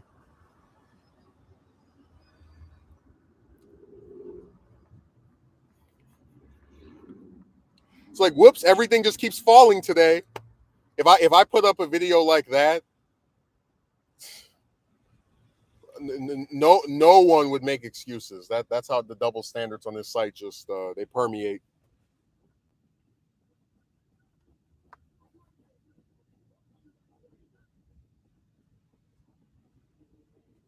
I mean, I always had a problem with the rating systems, because on the one hand, people say, "Oh, the ratings let you know if a video is good or not, if it's a scam or something." But couldn't the comments accomplish the same goal? If people in the comments section say, "Hey, this video is not good because etc. etc." Like why limit everyone's disdain of a video to just clicking some button where they don't even have to explain why it's bad. They just click the button, so it's not good. What's not good about it? Nobody knows. I could do a video of me sitting here with a cat petting it while it purrs, and somebody thumbs down the video. What was bad about the cat video? Was the cat not in the camera long enough? Did I not? Were you mad I didn't sing to it? I don't know, because you just clicked the button. You didn't explain to me what was not good about the video. Yes, exactly. Plus, yeah, they can just click the dislike button, not give any reason why at all. And that's what drives me crazy, because it's like, what my thing is this: when people write nasty comments, at the very least, I can get an idea of what they are upset over. When they click a button and vanish, I have no idea what pissed them off.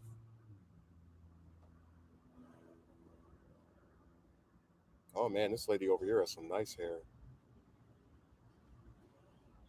But anyways, as I was saying, um, I really couldn't care less about the dislike button being gone. I didn't really like the 5-star system all that much.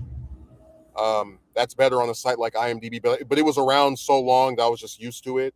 So when they got rid of that to start, having likes and dislikes, and it's even stupider because this meant that a lot of really old videos will have a number of likes that is not congruent with the views, because when they took off the ratings, they started all the videos off at 0. Like they didn't convert the ratings of, like, the 1 to 5 stars into likes. So you would see a video with 100,000 views have like 15 or 30 or 60 likes, and you're like, that's not, that doesn't make any sense if it has this many. But it's because the site changed itself after hosting that type of content, which actually does hurt the video, because the lower amount of likes and the fact that it has to start all over in terms of getting them means it's not going to be as widely distributed across the system. It's all a house of cards, man.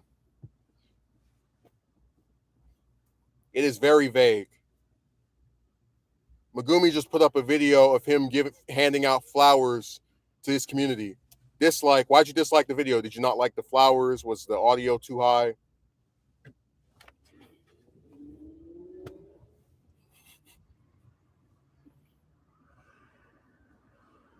My favorite video is one of my favorite videos about censorship was when that guy was complaining that YouTube turned the likes and dislikes off a video, but like people, the comment section was still on. I was like, wait a second, so you're upset not that you can't express yourself on the video because you can still type something. You're upset that they got rid of a button you can click that wouldn't even explain why you dislike the video. It's not really being censored. It's I'm mad I can't express myself in this specific type of disdainful way. I just thought it was goofy. It's like, oh, they took away my free speech, even though I can still type something to them.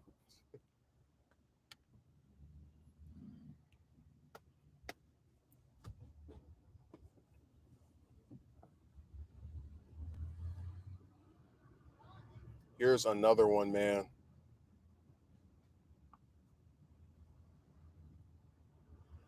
Oh God.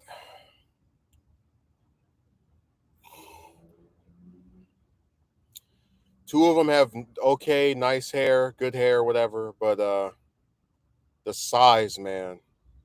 The size.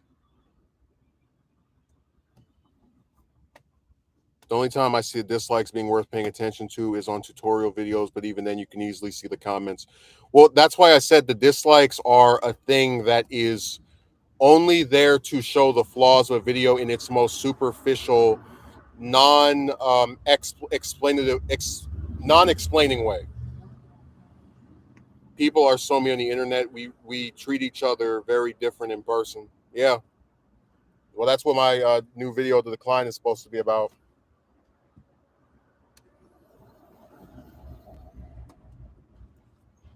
Oh, Megumi, remember that person I mentioned that will sit in the room with you and just not say a word for like a whole day or whatever? They did the exact same thing. Well, I actually picked them up from somewhere, and the whole ride, 40-minute ride, right? Wouldn't say a word. Just stare at the phone. Then when they got back from whatever later on, said nothing. It is awful. Like I said, that's the new normal. This antisocial um thing of like people just being around each other, but they can't say two words to the human being right in front of them. It's really sad.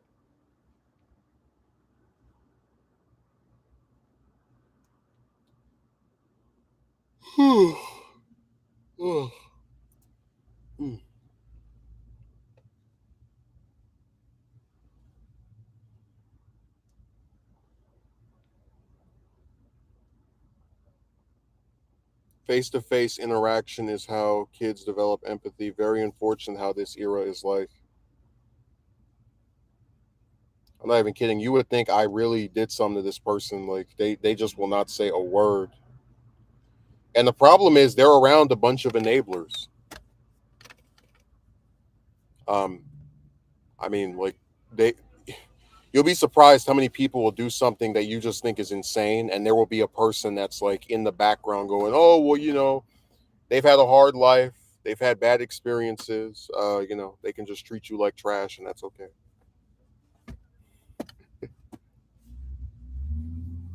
Or they turn a complete blind eye to it.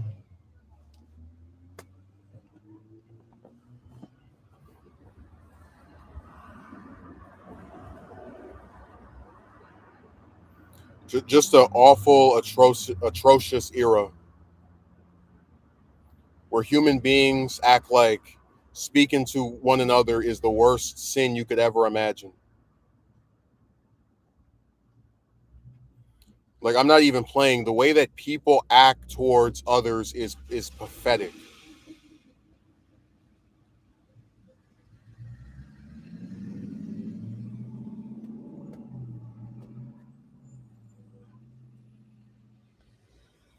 Hello, person that I claim to care about. Thanks for ignoring me. Really appreciate it.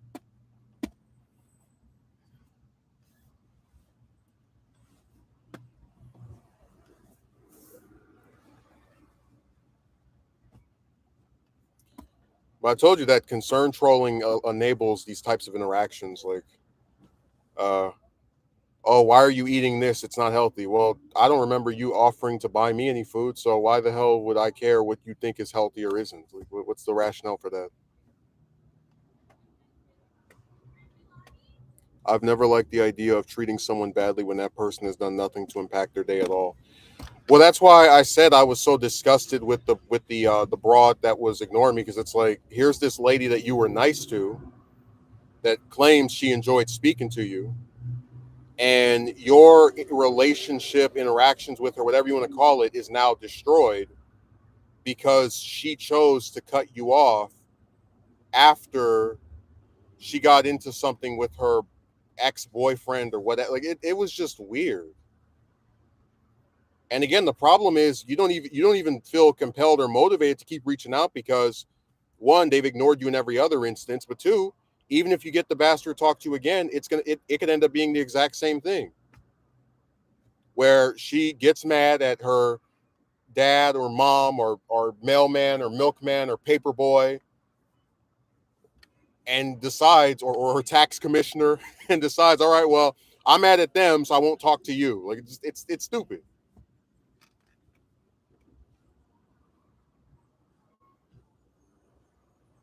No, this is what people do when they can't get revenge on whoever actually upset them. They try to like make you the next target.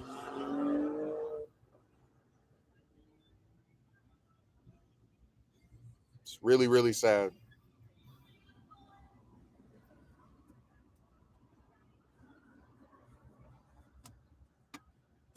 I am tired of you treating me badly. Time to treat someone else like trash.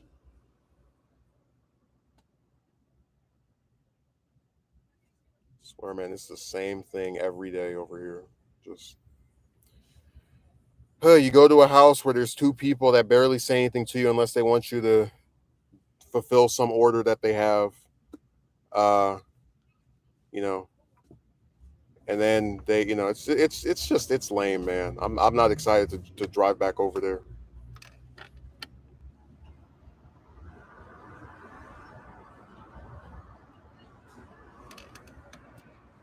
And of course, ultimately, they don't care what they are doing is insane. No, because they're not affected by it. Like I said, a lot of these people will whisper sweet nothings into your ear. Oh, you're so fun to talk to. I like speaking to you. You're such a great guy to interact with. They are competing for it. Like one of them, I'm shocked by how big of a like swing they've taken in terms of their decline. I'm surprised. Trust me, that other one is still the worst. The one, do you want to have a place to live when you come back? But everybody else is like hold my beer. That same group of three, four. Just that they're competing. It's a race to the bottom.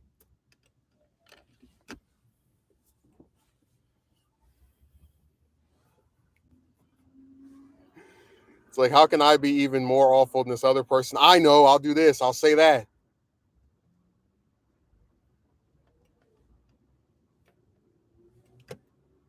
People and these damn tires.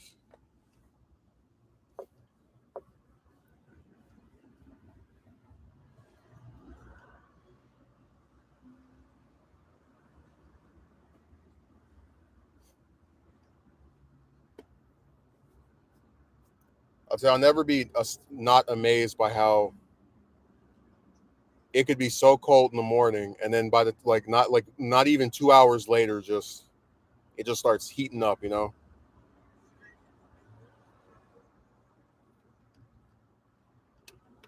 Like that's amazing to me. They don't want to do anything or say anything. Are they that entranced with their devices?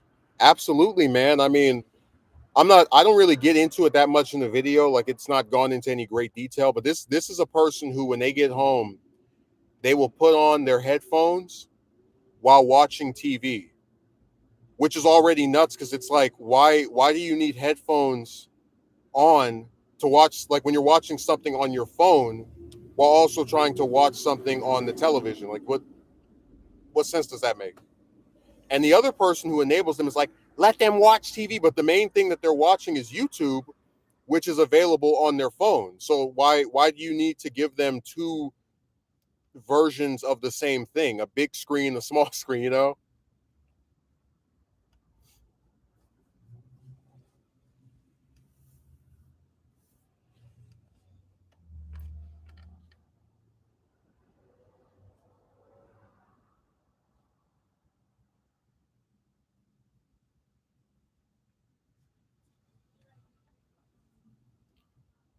So that's one of the biggest problems with this whole thing. It's just these enablers. They make the weird stuff not seem as bad, or they try to anyway.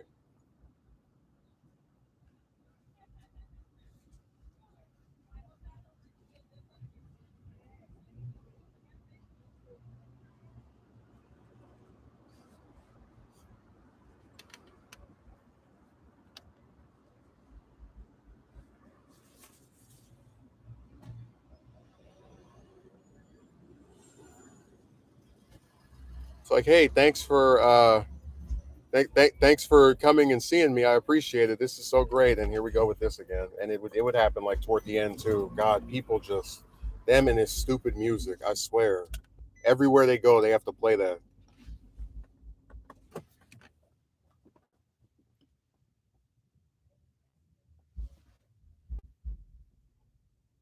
And this person has some little like decals of some sports team. Now, see if the rapper or whoever sings that song or made that beat would give him some kind of like promotional fee, right? Like, hey, I'll pay you this much. You go around playing my stuff loud as hell. I would at least respect it. Like, okay, it's annoying, but at least they're making something from it. They just go around, pull up in places, sit in the car for like 10 minutes, and then all of a sudden finally come out and they're like, hey, let me order this. Ooh, this one's nice right here. She got some long kind of dirty I think the term is dirty blonde, where it's like brown with blonde mostly in it. It's kind of like a fusion of the two. Pulled up in her little van.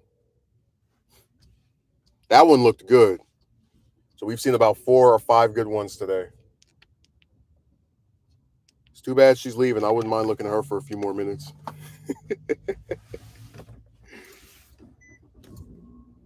That was a nice sight.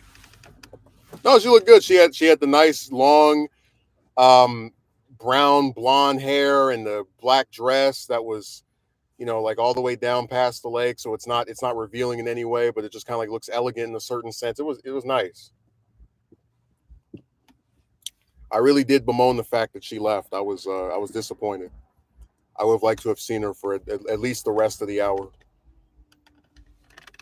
I'll tell the guy, take extra long to make her coffee. I don't mind this site. Well, I told you before, attractive women are a dime a dozen, and I mean, I don't like one of the reasons I always was so annoyed by the whole, like that whole push of like, you, if you're a man, must have this type of hairstyle and wear this and own it. It's like there are so many chicks that look nothing alike. I'm fine with the appearance of that I think are attractive, in their own rights. So that's why I said I was never a fan of the homogenizing of men by these computer guys, because it's like, why do we all have to look the same to date a bunch of people who, at the very, even if they all act the same, don't look the same most certainly. So it was just a weird contradiction on their part, and the guy is still sitting in that car. Mm, music playing everywhere.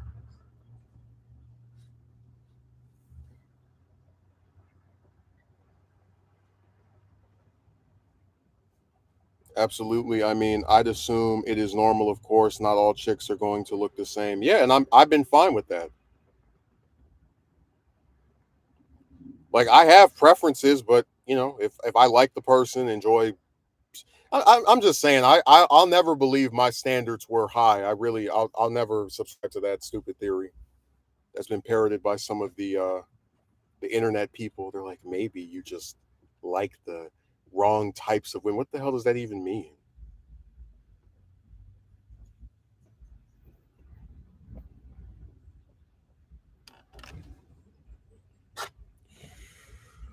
Oh man,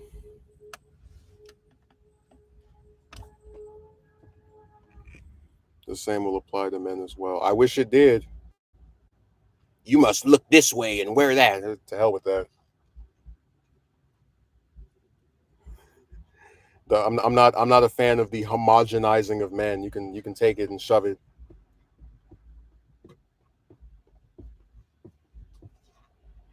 must look this way, must act this way, must do this. Forget it.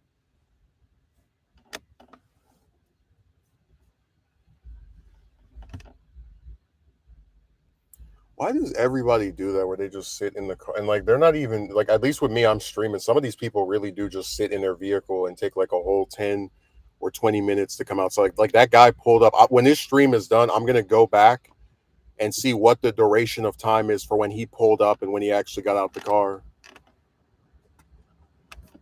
That doesn't make any sense. It's like, hey, thanks for letting me pull up here. Time to sit around and never actually get outside and get some air.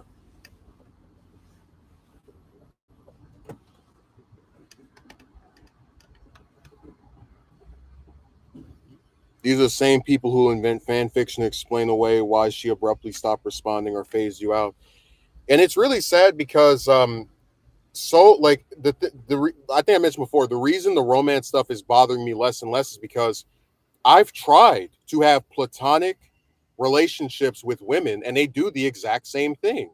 They talk to you for like a month, 2 months, 3 months, and then you start hearing less and less from them. And then when you reach out and you confront them over this, they either promise they're going to try harder and then nothing comes of it. I'm not kidding. That's happened 3 times. 3 times where they're like, oh, sorry for ignoring you / not responding that much. I'm going to try harder. And then it doesn't go anywhere.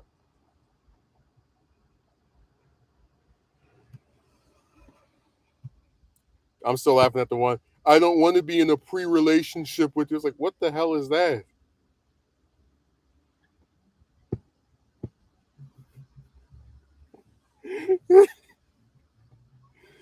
That was always one of my favorite just like ways of terminating like a correspondence. Just accuse the guy of wanting to be your boyfriend and then like limiting so every interaction between you and him is the prelude to a relationship even though you don't have to date him. So like that will always not be funny. Like that was hilarious. I have come out of meditation and this like, yeah, whatever, woman, go be stupid somewhere else. So this guy really pulled up in this parking lot with his music playing loud just to drive off like a minute ago. That's funny. I said everywhere I go, they're always doing something that doesn't make any sense. Like why pull up and park here and then not even whatever, man. The logic is astonishing in terms of how little it makes sense. Always got to have some music blaring out. It's awful.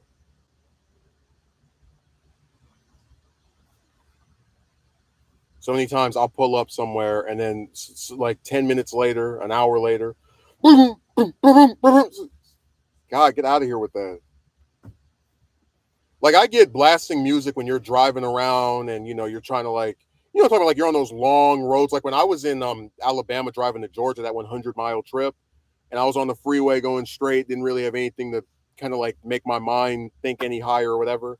I was like I played some loud music or whatever. I'm talking about just like to pass the time. But if you're parking somewhere and about to get out and go to a place for a specific purpose, you don't need that damn stuff blasting right as you pull up next to people. In my opinion, anyway.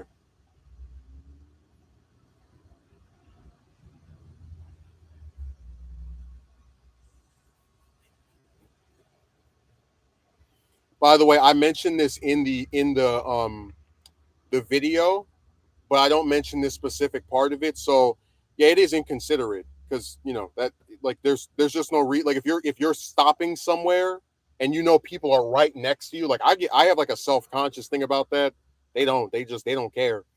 But in the video, I mentioned that there was an incident last year where I was trying to work at some retirement home, and it was in September, October. It was like late last year, around a year ago now. And I kid you not, I showed up to the interview early before it's even started. I told them I was there, and I had to wait 40 minutes just to have the employees talk to me, give me a tour of the place, and tell me about what they expected from me, or from, like, just a rundown, a basic rundown. And then even after the tour started, they had another lady I was supposed to talk to, and I only got to see her backside and the side of her face because she was running in and out of different places, to where they just said, all right, well, we're going to call you if we want you, and bring you back up here, whatever. So, and of course they didn't call me, so it didn't go anywhere. But this is in the I have a section on the lack of humanity, and I was talking about how a lot of employers think when you have a job and you're desperate, you're going to just put up with anything that they do, including during the hiring process. But in reality, a lot of people who don't have a job are going to be much more reluctant to sit here and commit to one place for an interview for copious amounts of time, because you may have other interviews on that same day that this one is like starting to eat into the time of, or otherwise conflict with the other ones because they're going past the time limit that they said they needed to speak to you. Oh, trust me, I had a very similar situation happen about a week ago too. So it never stops. But this part is not in the video. I told the same relative that kicked off the homeless saga, right? I told them about this when it happened, and within a month of it happening, they said to me, maybe they didn't hire you because you didn't get a haircut. And I said, imagine how insane it is to show up to an interview on time, answer all and every questions that are asked of you, have experience in what they expect you to do, and have the place in turn take almost a whole hour just to seat you and talk to you, have another employee who's too busy to even interact with you whatsoever. And this person truly believes that if you just had the magic cut, none of this other ridiculousness would have occurred. But this is why I said it's so difficult to take these people seriously, because they have a built-in, I don't know why this is the case. They have this extreme difficulty with expressing any empathy towards the person that they claim to care about or love, or any of these other sappy, crappy terms that don't mean anything. If you want another example of this person's ridiculousness, I mentioned this when it happened. It was about a month or two ago, where I ran some errands, and I came back to the place. And after I run my errands, this person tells me, "Oh, I need you to help me lift this other person to take him somewhere." And by the way, get this thing we already have again, because I don't like that specific type of, even though it's the same damn thing. And because they didn't tell me to do this before I came back, I had to go get this thing, then come back to the place, then go again, which delayed me from being able to show up for the other thing they wanted me to go to. And then they got mad at me and said, you just don't move fast enough, which almost led to me cursing them out, because if they hadn't have told me to go and do this other thing, I would have shown up on time to their to this thing they were talking about. But when I told them that, I was kind of tired, I had only slept for a few hours the night before. You only got a few hours of sleep because you drank Monsters. I'm like, you do realize that if I drink those on a daily basis, it's not going to take years of drinking those for me to have one night where I can't go to sleep. But see, again, that's the stupidity of it all. It's trying to blame you to such an extent that it bends reality. It doesn't care about reality. It doesn't care what makes sense, what's logical. It just says you did this, so this must be the case. I'm just so tired of this person, man. Everything they do is like just annoying. You would have gotten hired by this place that yeah, very true. What the hell is wrong with that person? I told you I have three relatives who have this extremely difficult time expressing empathy for me. This is why the same person who defended not saying a word when one of my closest relatives died, who tried to say, "Oh, you're not a very inviting person," had no problem asking me to take out the trash, right? So not very inviting, but they can find a way to tell me to take out the trash. Um, you know, it. I mean, this is just what they do. They say one thing and then do the other. Ooh, another one with some nice long hair. Like they really enjoyed saying that nonsense to you constantly and giving you tons of trouble. And it's for stuff that they really like is not necessary. Like they could go to the store themselves and pick up whatever the hell, right? But they choose not to because they want you to buy it while also giving them 300 a month to, you know, sit up in a room that is not even just yours, and also whatever the amount for car insurance as well.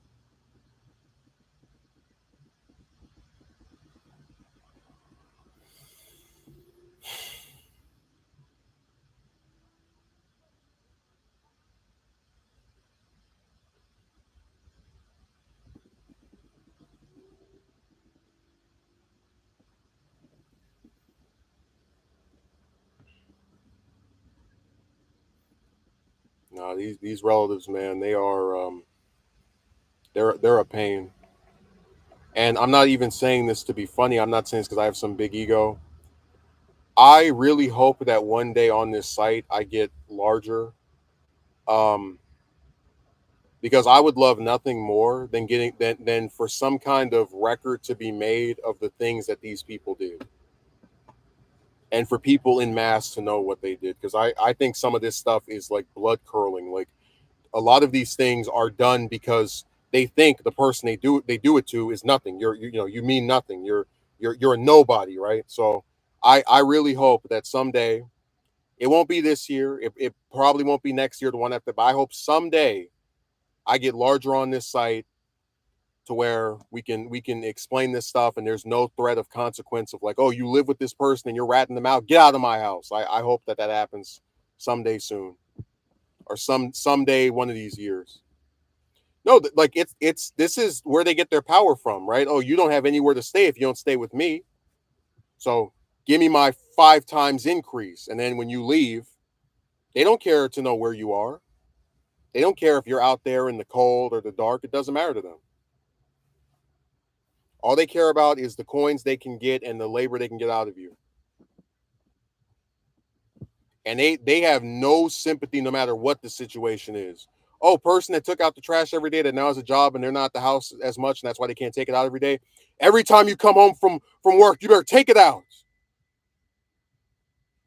Yeah. That's why I was laughing at Jem when he was like, "Oh, where are your parents?" Like, dude, if you really believe that parents solve everything, I got a bridge to sell you.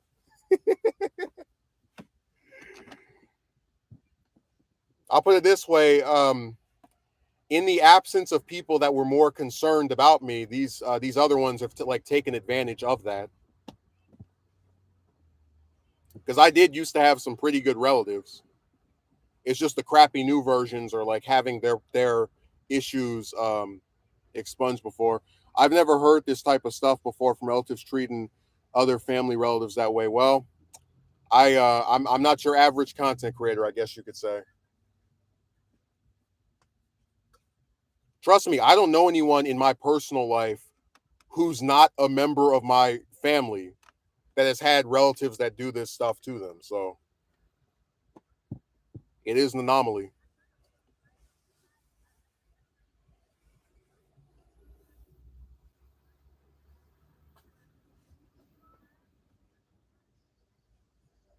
God, everywhere there's some music playing.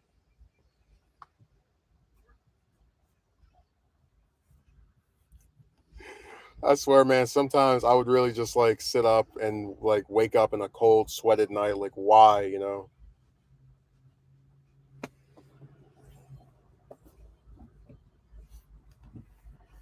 But I told you a lot of it has to do with the fact that when people see someone and it doesn't appear as if they can support themselves financially, they think they can take advantage of that person. They see you as a lesser human being. Oh, you don't have a job, so I can treat you whatever way I want. You do this, you do that. You don't like it, get out.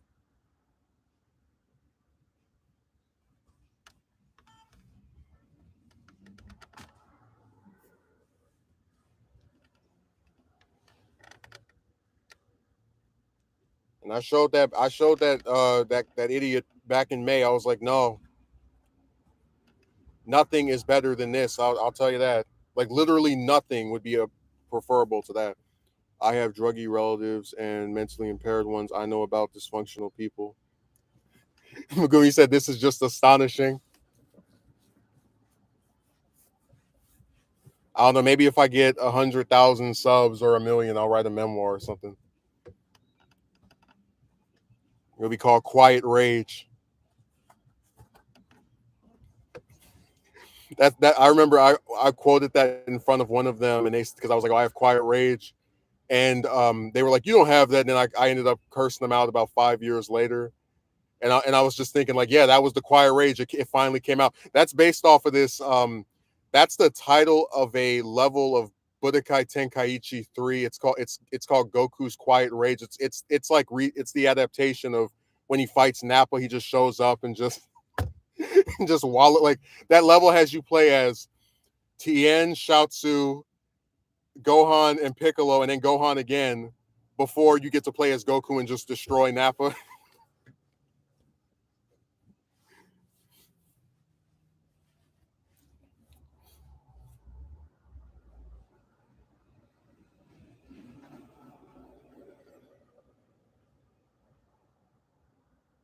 No, they are awful. And like I said, man, I try to persevere.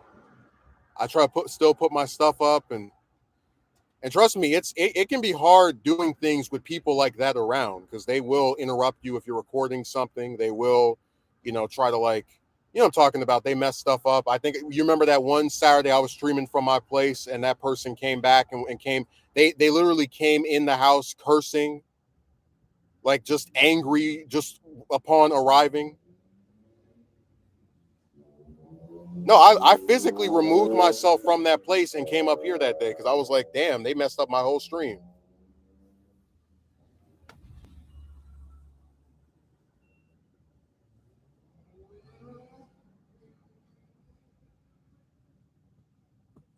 Even with these crappy circumstances. And they are crappy. They've gotten a heck of a lot worse since last year, I can tell you that. When I did that stream beginning of the end, I was not kidding.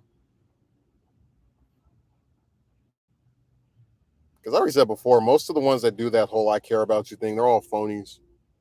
They say one thing and then do the other. I really care about you until you say something I don't like and I tell you to get out of my house. I really care about you until you don't do one thing I like and I tell you to get out of my house. I really am concerned about what you're eating. That's why I never buy you any food whatsoever. I'm really concerned about your car to where I ask for you to get it washed, but I can never put any amount of gas in it when I tell you to go and drive 30 miles to and from somewhere to pick somebody up. But this is why I said it's not hard to look at this stuff and believe you're surrounded by phonies. Because what are they doing besides running their mouths? Sounds very familiar.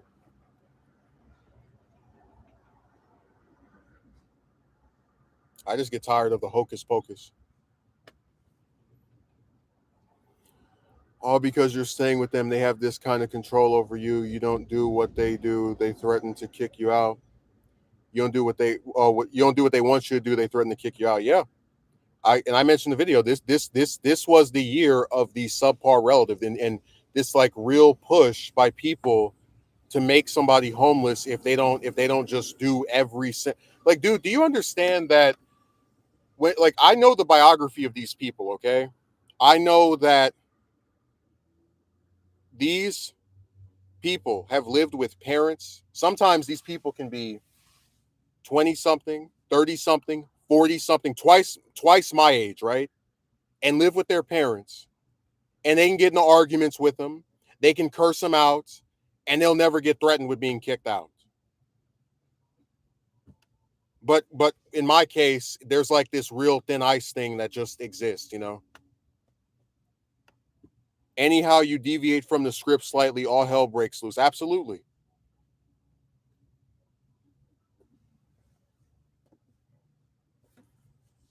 You probably wouldn't believe me if I said well, no, I'm gonna save that one. I still think that's crazy. But I'll just say this: you can be threatened to be kicked out over anything. You can be threatened to be kicked out over Locking your door, going to a museum.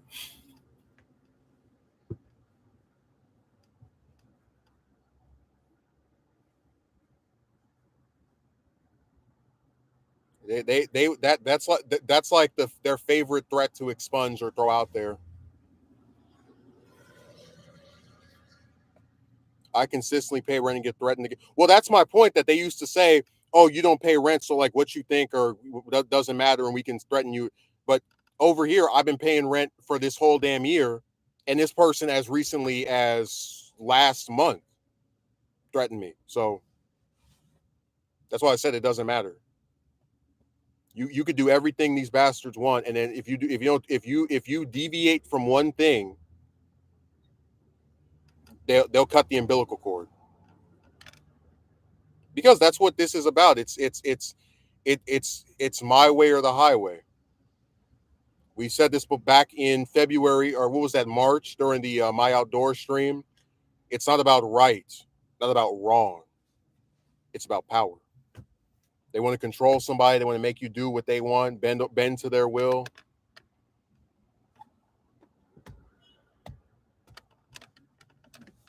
But I'm just saying, all this moral stuff about like, oh, how could you say this to this relative? It's like they don't care about that. They're upset that they can't control you.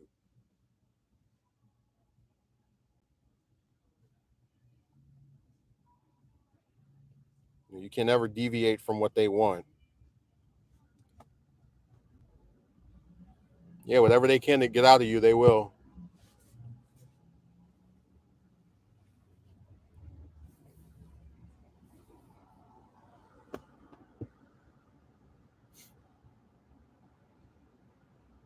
I mean, I say in my video, nobody cares about men, including in many cases members of our own family. And I'm very truthful when I say that, because ask yourself how many people in your family that if you just didn't call would ever call you or reach out to you. Well, Megumi, I didn't mention this back in over the summer, but the reason I agreed to the 300 thing was because um, I was basically given incentive to believe that around the middle part of the summer there was a place I could go where I just wouldn't have to pay rent anymore. But somebody's been doing some. There's a process involved right now. Basically, my reasons for going were because I thought it would be a short term, maybe 2-3 month thing, and then this other person's maclamations is making it last even longer. If you get what I'm saying, where you do something non-desirable in the short term because you think it'll get better in the long term, and then it turns out that you got screwed both ways, basically. Man, I try so hard, man. I tell you.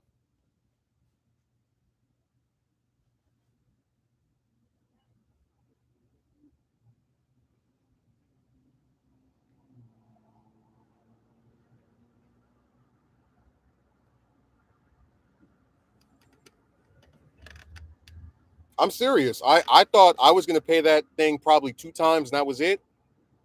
And here we are going. It's been 2 more months. Here we are going into October, and it looks like it's going to be the same old crap. And I don't sugarcoat it. The whole thing is awful. There were a lot of lies thrown around. Um, when someone leaves something in another person's name, that should be it. But in my case, it wasn't. There was a whole like, just it's just dirty, man. It's all just nasty, and it really you can expect to get screwed over if you're a male. That's all I can say. You can just. Oh no, man! I went to 2 interviews last week, and guess what? It's the same thing every time. Smile in your face, tell you about what they need, and then not hire you and waste your gas and your time, like always. It has been that way right from the beginning.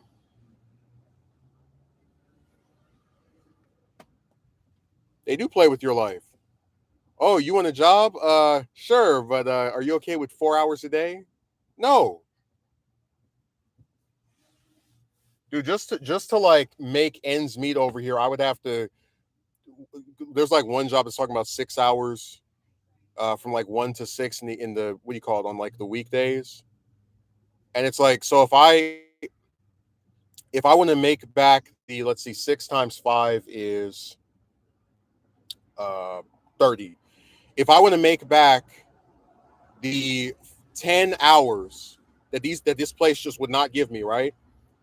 I have to then get some other part-time job on the weekend where even if I worked like I hope you understand 10 hours is the only way you could get that in one extra day would be if you worked overtime because that's more than 8. So it's like just to make ends meet, you have to get a crappy part-time job during the weekdays and then a crappy part-time job during the weekend. And then you still may not end up even having the full 40 hours when they decide to cut your hours or lay you off or whatever the hell. Well, I said it's awful, man. But see, this is why like people were talking about, oh, when you were homeless, wasn't it scary? It's like I was like, I'm not kidding. Not having to pay rent and not having to worry about you need to give me this amount of money, but that was less scary than that. Like being inside a car or whatever, that's less scary than having somebody trying to squeeze as much green out of you as they can.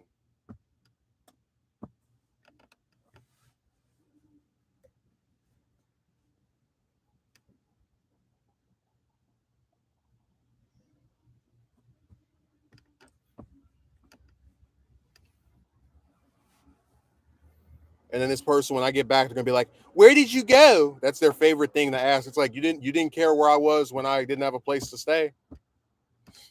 Contacted me on the first day, and that was it. Was you gonna sit here and do your little fake concern about what were my whereabouts? Like, give me a break. I told you that fake concern, that concern trolling, man, it never stops.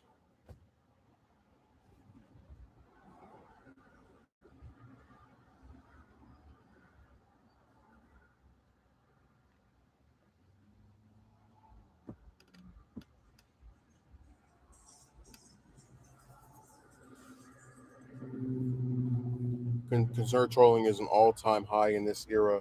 Yeah, but man, but it's like when I was a kid, I could probably be lied to into believing, oh, these people really love me and care about me. But as an adult, it's very easy to see through it. Like I'm not even kidding. When they talk, it goes in one ear and out the other, and the one thing that gets left in there is the contradiction. Oh, I care about you. Then why don't you ever call me? I want to make sure you succeed. Then why'd you make fun of me for not having a job?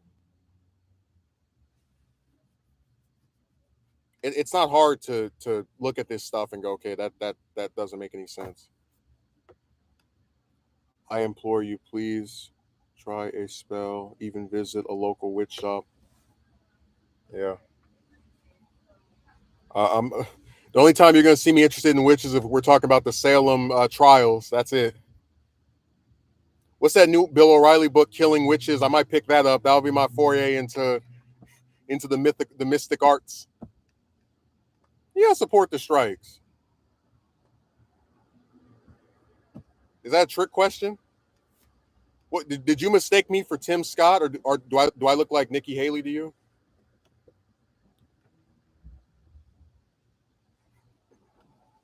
I need to do my accent of her. Well, this is what happens when you elect the most pro union president.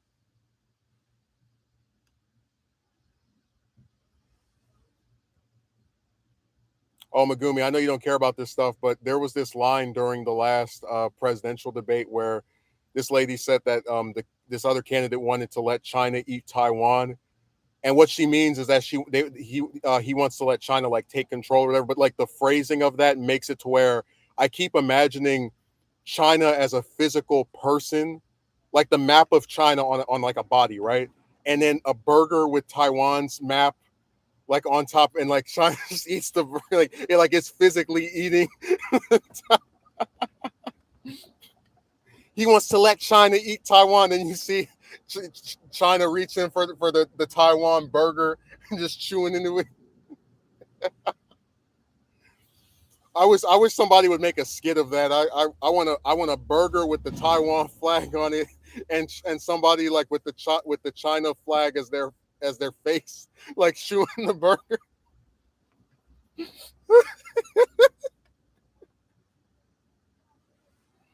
I've never heard someone describe one country wanting to take control of another that way.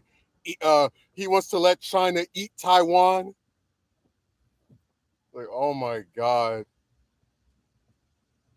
I wish I could. If I had like food coloring and one of those there's ways to do that where you have a face, like you have the mouth part colored one way and then the map is the head. I would absolutely make that. That was like my favorite just line and the most memorable line in the whole debate.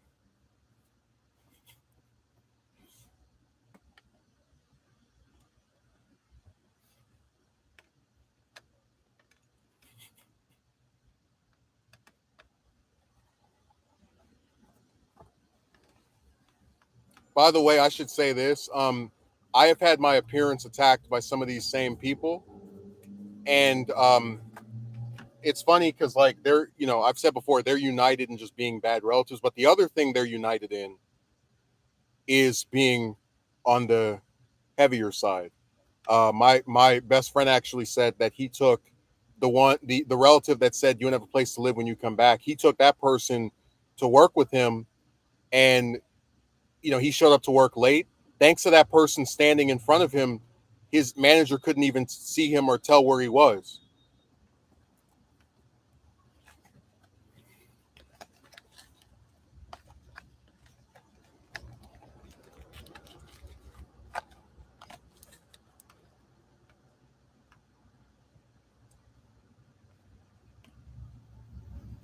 Yeah, he took so the one that told me, do you want to have a place to live when you come back? He took that one to work with him when he showed up to work late because he thought the manager was gonna fire him or reprimand him for showing up to work a few minutes late. All he had to do was just stand behind this relative, and the manager couldn't even see him.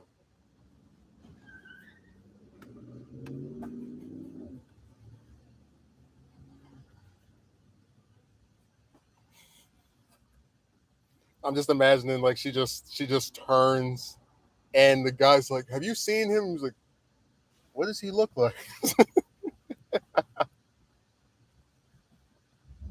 No, it is due to size. It's a joke. He in reality, my friend despises that person. Like he knows how bad she is.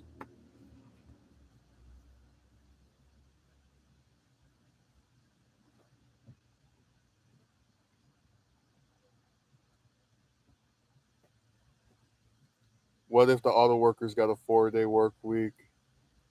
It has implications all over. I'm all for it.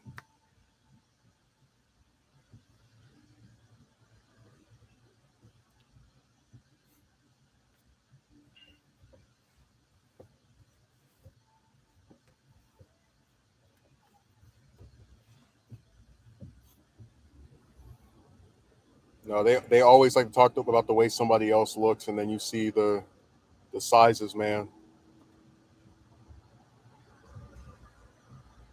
Which I just think is hilarious.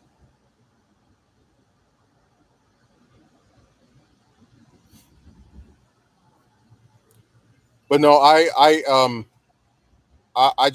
really despise that these people have taken advantage of a pretty crappy economic situation. Because like my friend, for example, works, but he doesn't have a full time job. But his parents don't charge him to live with them, or his like any other relative that he stays with or does. That's why I said like I'll never not be astonished by how much I can see in other people a genuine sense that they're trying to improve the quality of their life and they're getting help from their older relatives, people above them, whatever. But then in my case it's like everything is rugged individualism. You fill out all your applications even though I said I was going to help you get a job. I'm a liar. You buy this your food even though I'm going to sit here and try to tell you what you can and can't eat. I mean it's crazy that like everything is for somebody else. They're assisted with with someone that helps them, but for me again it's rugged individualism. Just you by yourself, you do this, you go here, you drive there, you take the. That's why I said it should come as no surprise that when these people try to ask me for a favor from now on, I'm gonna be like Casper, the non-friendly ghost. You won't even you forget I even exist, which is the way they act throughout most of the year anyway. So when they try to come for a favor, Just like I had one of them call me 2 months ago talking about, it was some business type thing where basically they were asking me about something I have that I don't need their assistance with getting. And when I actually was worried about having it, they were nowhere to be seen. They called me, I turned my phone off. When I see lousy relatives trying to reach me on my phone, I turn to a different number or turn the phone off. Turn it off as fast as you can. You're frankly better talking to women. They are the worst.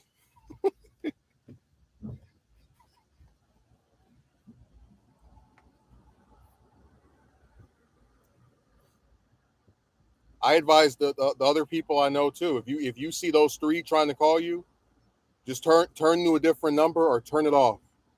Turn off that phone as fast as you can.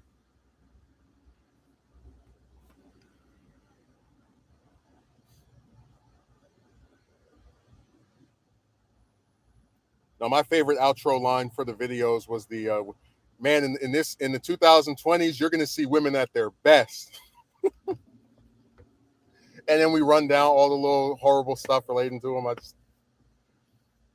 I can never memorize that line. I always have to reread it because it's supposed to start with me saying like about to say worse, and I correct myself, catch myself. It's like, sorry, we can't have any truths, any negativity slash truth. So let me let me say correct the things that are actually happening, but with a positive spin.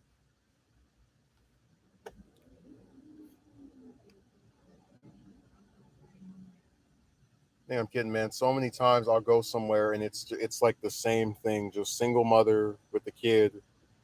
But the one that does that was doing the recording stuff is even crazier because it's like every new thing with her has the kid in it. Like, did you just wake up pregnant? What happened to the dad?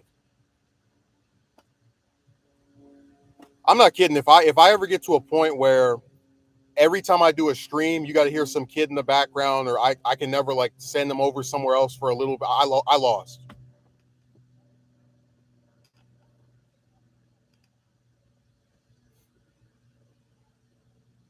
I'm serious. If that's what it comes down to, there is no victory. They got pregnant by themselves, of course. You know what? They're like Piccolo, where they spit out the egg. I can just picture she's sitting in her house and she's like, and the egg flies out.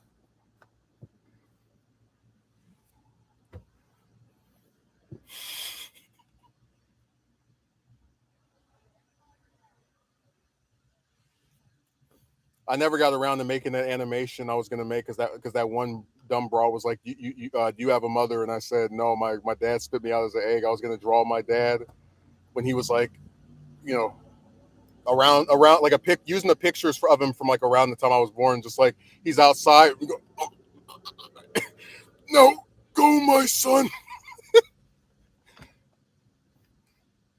The egg just flies across the world. It lands at his parents' backyard, coincidentally. I mean, yeah, that is one way to explain the absence of the father. Dude, I'm not even kidding. There's this one documentary about this lady. She's not from the US. I think she's from the UK, actually. She had a kid, um, and could barely take care of it, right? And her mother was like helping her or something like that. But the mother had some kind of like predator type, some guy with some questionable background that the social workers didn't want the kid around. Then she had another kid like 2 or 3 years later, and in both instances, there's no dad. And I was like, this is why I'm not sympathetic to these people, because it's like the kid suffers from the fact that you don't get married, you're not with this long term boyfriend. It really does seem like they just get pregnant out of the clear blue sky. God, like whatever, man. People just all they know to do is just destroy. Even when they create a life, all they know to do is just destroy lives. Dude, I'm just imagining my dad like up in the air. And he's like, and you see the egg just fly like all across the world. No, go my son. Got like just all the wind came out of him.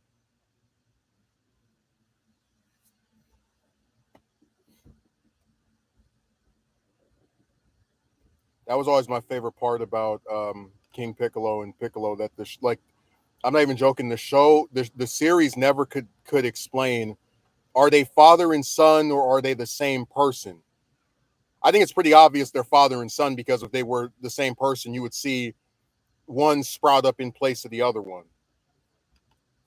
Yeah, the kid is the one that truly suffers from these bats. And the kid did. That first kid that lady had went to live with a social worker who put tape over her mouth, and she suffocated to, and passed.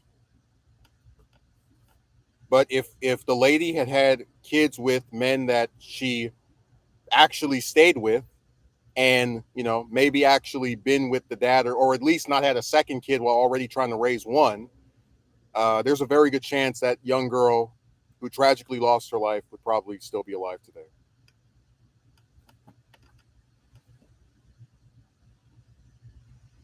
I tell you, man, people play games when they have kids. They don't take it seriously, and it shows in the fates of their children, the ways that they just. I mean, the social worker in that same documentary talked about how she went to go and take some kid out of some um, drug riddled home, and the mom had the audacity to say, "Oh, you can take that one. I'll just make another." But that's why I said, like, these people just,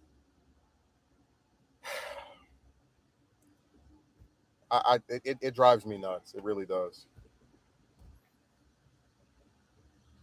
Yeah, they don't take making kids seriously. A lot of people don't. Yes, the social worker said she came to a house where, I have to go watch the documentary again, but she was taking the kid out of there because there was some unlivable conditions, and the mother said, "You can have that one. I'll just make another."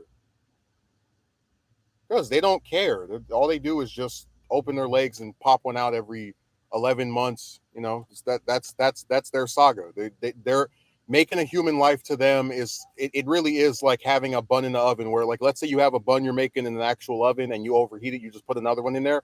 That's how they are with their kids.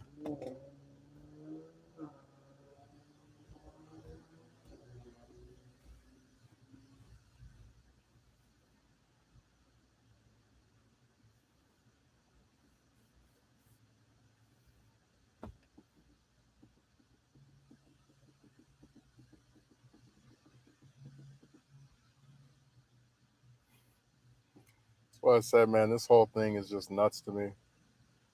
And hold on, but aren't we told women in general are so pure, beautiful, so overly caring, and don't do anything malicious or morally wrong about stuff? What the hell is that? Well, I told you that people took some of the stuff men were writing online, and they tried to act like every man that gets turned down by women is this way or whatever.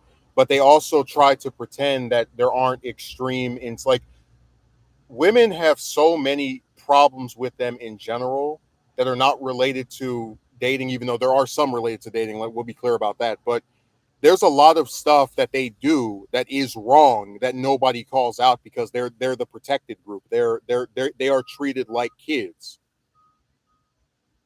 Dude, if I came out and said, "Oh, I'm not taking care of my daughter with this girlfriend I had last year," so what? I can just go get another girlfriend, have her pop out a kid too, and then I'll go take care of that one if I want to. People would say, "What's wrong with you? You're a menace to society, having these fatherless children." But when a woman does it, no one cares. I tell you, it's very warped.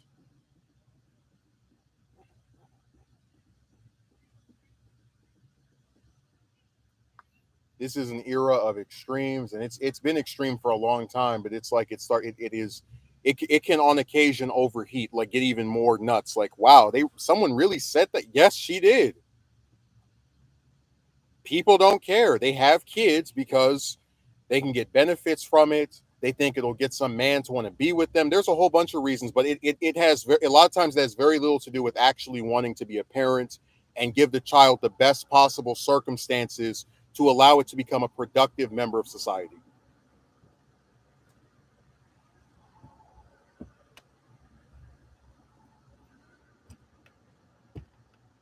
I told you, a lot of women are demented, man. People think just because you got some guy that wants to date you or be with you romantically, you're a good person. No, far from it. There are a lot of women who honestly, in terms of that, like I've said before, it's crazy to me how there's a license to drive, but no license to give birth or to be a parent. I'm genuinely serious when I say that there are there's like a solid 20-30% of women that have kids that probably should have never even been allowed to do that. And I feel bad saying that about because I'm sure like the kids themselves are not mistakes or bad things that have been created just by design. They are given crappy circumstances. That's that. They're put in situations with parents who I don't believe have the temperament, the desire, or the capacity to give their kid the best possible outcome. I truly believe that if we were to go through each parent in this country, each mother, you would probably find a solid 10%, 20%, even as high as maybe 30 or 40 that just you'd be like, that's a parent, really? Like if you sat the kid down one on one and talked to him about, hey, do you have fun with your parent? Do they take you anywhere? Do they, help you with stuff? Do they show you how to study? Do they, feed you? They make sure, do they do any like extracurricular stuff? Do they when they punish you, is it excessive? I bet you would be shocked at just how many will say, no, yeah, no, just admitting that there is something that they can tell even as a kid that there's like that's not stable.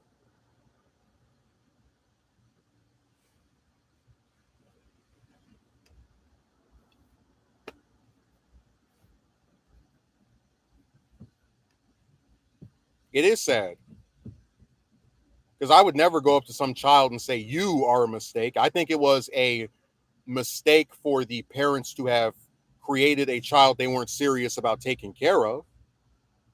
But I'm not going to tell the kid that because they had no control in their creation. The kid is the one who is left to really suffer. Yeah. Man, I tell you, this is a pathetic era. The way that women act is shameful. The way that these men act is bad. It's just all around disgusting. But the women really are the ones that should bear the brunt of it because, like I said, if women decide you're not going to have kids, then you don't have then the man doesn't have any kids. Like for example, I went up to several of them, and said, "Hey, do you want to do this at some point?" They say no. So then, because no one who supposedly is interested ever wants to do that, I have no kids. But if you're talking about a lot of these couples in person, again, if the woman didn't spread it, then she couldn't create it. It's that simple.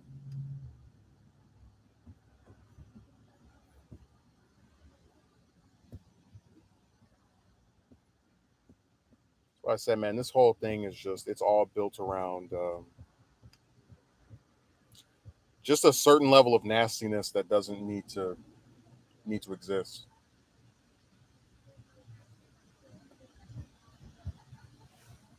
And those children are really poor for having that happen to them. I can tell you that.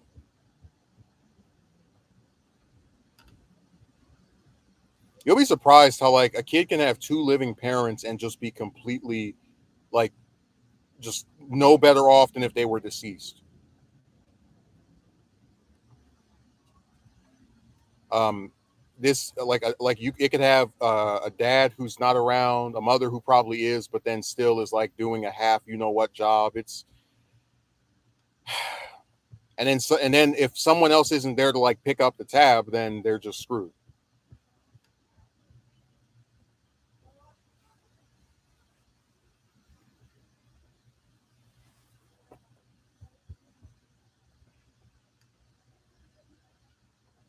Like I said, I hope things get better with this stuff. I don't think they will. Um, I've tried very hard to not get involved with chicks anymore because like I said, they have always been the same waste of time. Um, but it's just a sad sequence of ooh, this is a Man, when I see ones like that, I just feel so bad because it's like, how do we get these really skinny chicks, and then there's like the ones that are just so annoying. Whatever, that doesn't make any sense to me. Just the like the stark contrast. But yeah, things are very bad for a lot of kids, and like I said, when they don't have that person who's there to save the day, then that's it. Uh, Man, oh, she has a tattoo on her arm. Okay, well, my attraction to her just kind of it didn't completely evaporate, but it went down a little bit. I didn't even see. Oh, because she has the key blocking it. People have a little like chain they put on their arm and they have it like hanging off. Still a nice looking woman though. I'll say nice little black and white striped shirt, white pants, good hair.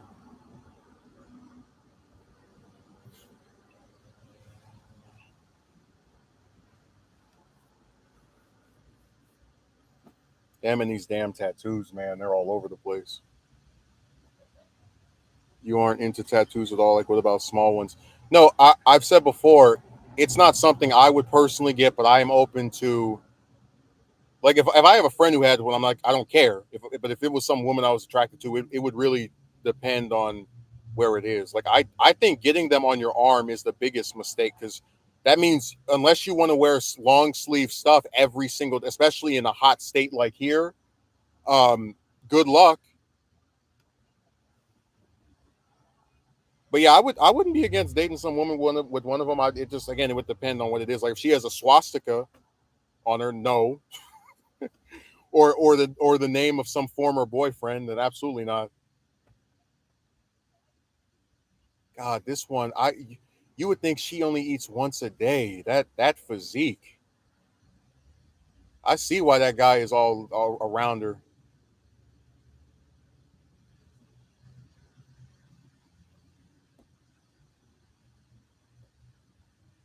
Mm, nice long hair, good frame, decent height too. Probably like 5'7", 5'8".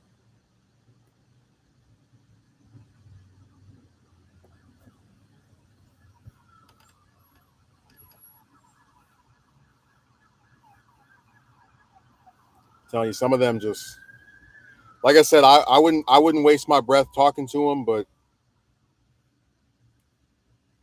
dude, some of these tattoos are in the weirdest places. They'll put it on their.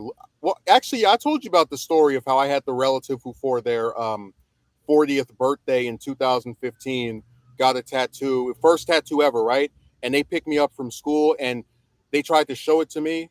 I put my head down in shame. I said, "Why? Just why?" I'm not kidding. It took me a solid week or 2 weeks to finally see that thing. And then because they know that what they did is like something that is not very desirable, um they actually would hide it when they were around different people. And I remember my grandma saw it and she was like, uh Justin, I saw the tattoo. She forgot to cover.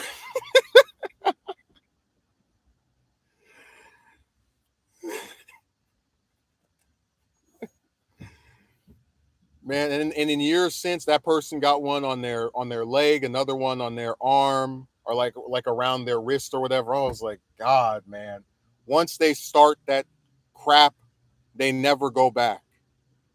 I'm serious. When they picked me up that day in May 2015 and said, "Look at my tattoo," I put my head down like this.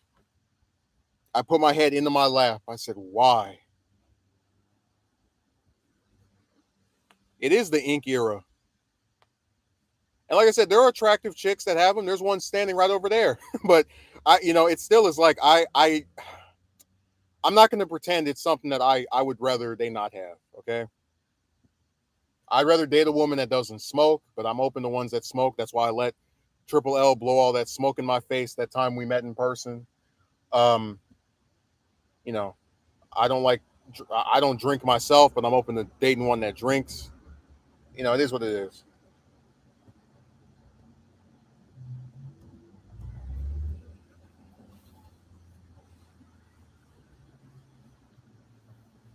Oh, dude, that's all the romance stuff is. It's you compromising over and over again, and no one can ever compromise for you.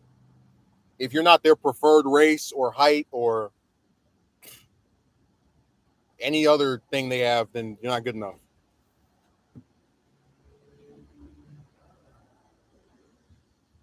They'll do those romance guys. They never touch that race stuff ever. It's like, oh, you're so fun to talk to, and I really like speaking to you. Hey, you want to go? You want to maybe like do something sometime? Sorry, but you are of an ethnicity I am not interested in. I was like, yeah, whatever. And it's like, what way am I supposed to react to that besides just like thinking the person who says it is stupid, But whatever. If you're a man, you can't complain about the romantic choice of women. I forgot. But look, I'm gonna get off of here because now we've been going for over 2 hours. I'll be back on Monday, hopefully without having another tire break on me. I'm probably not going to stream next Saturday, so I'll try to stream.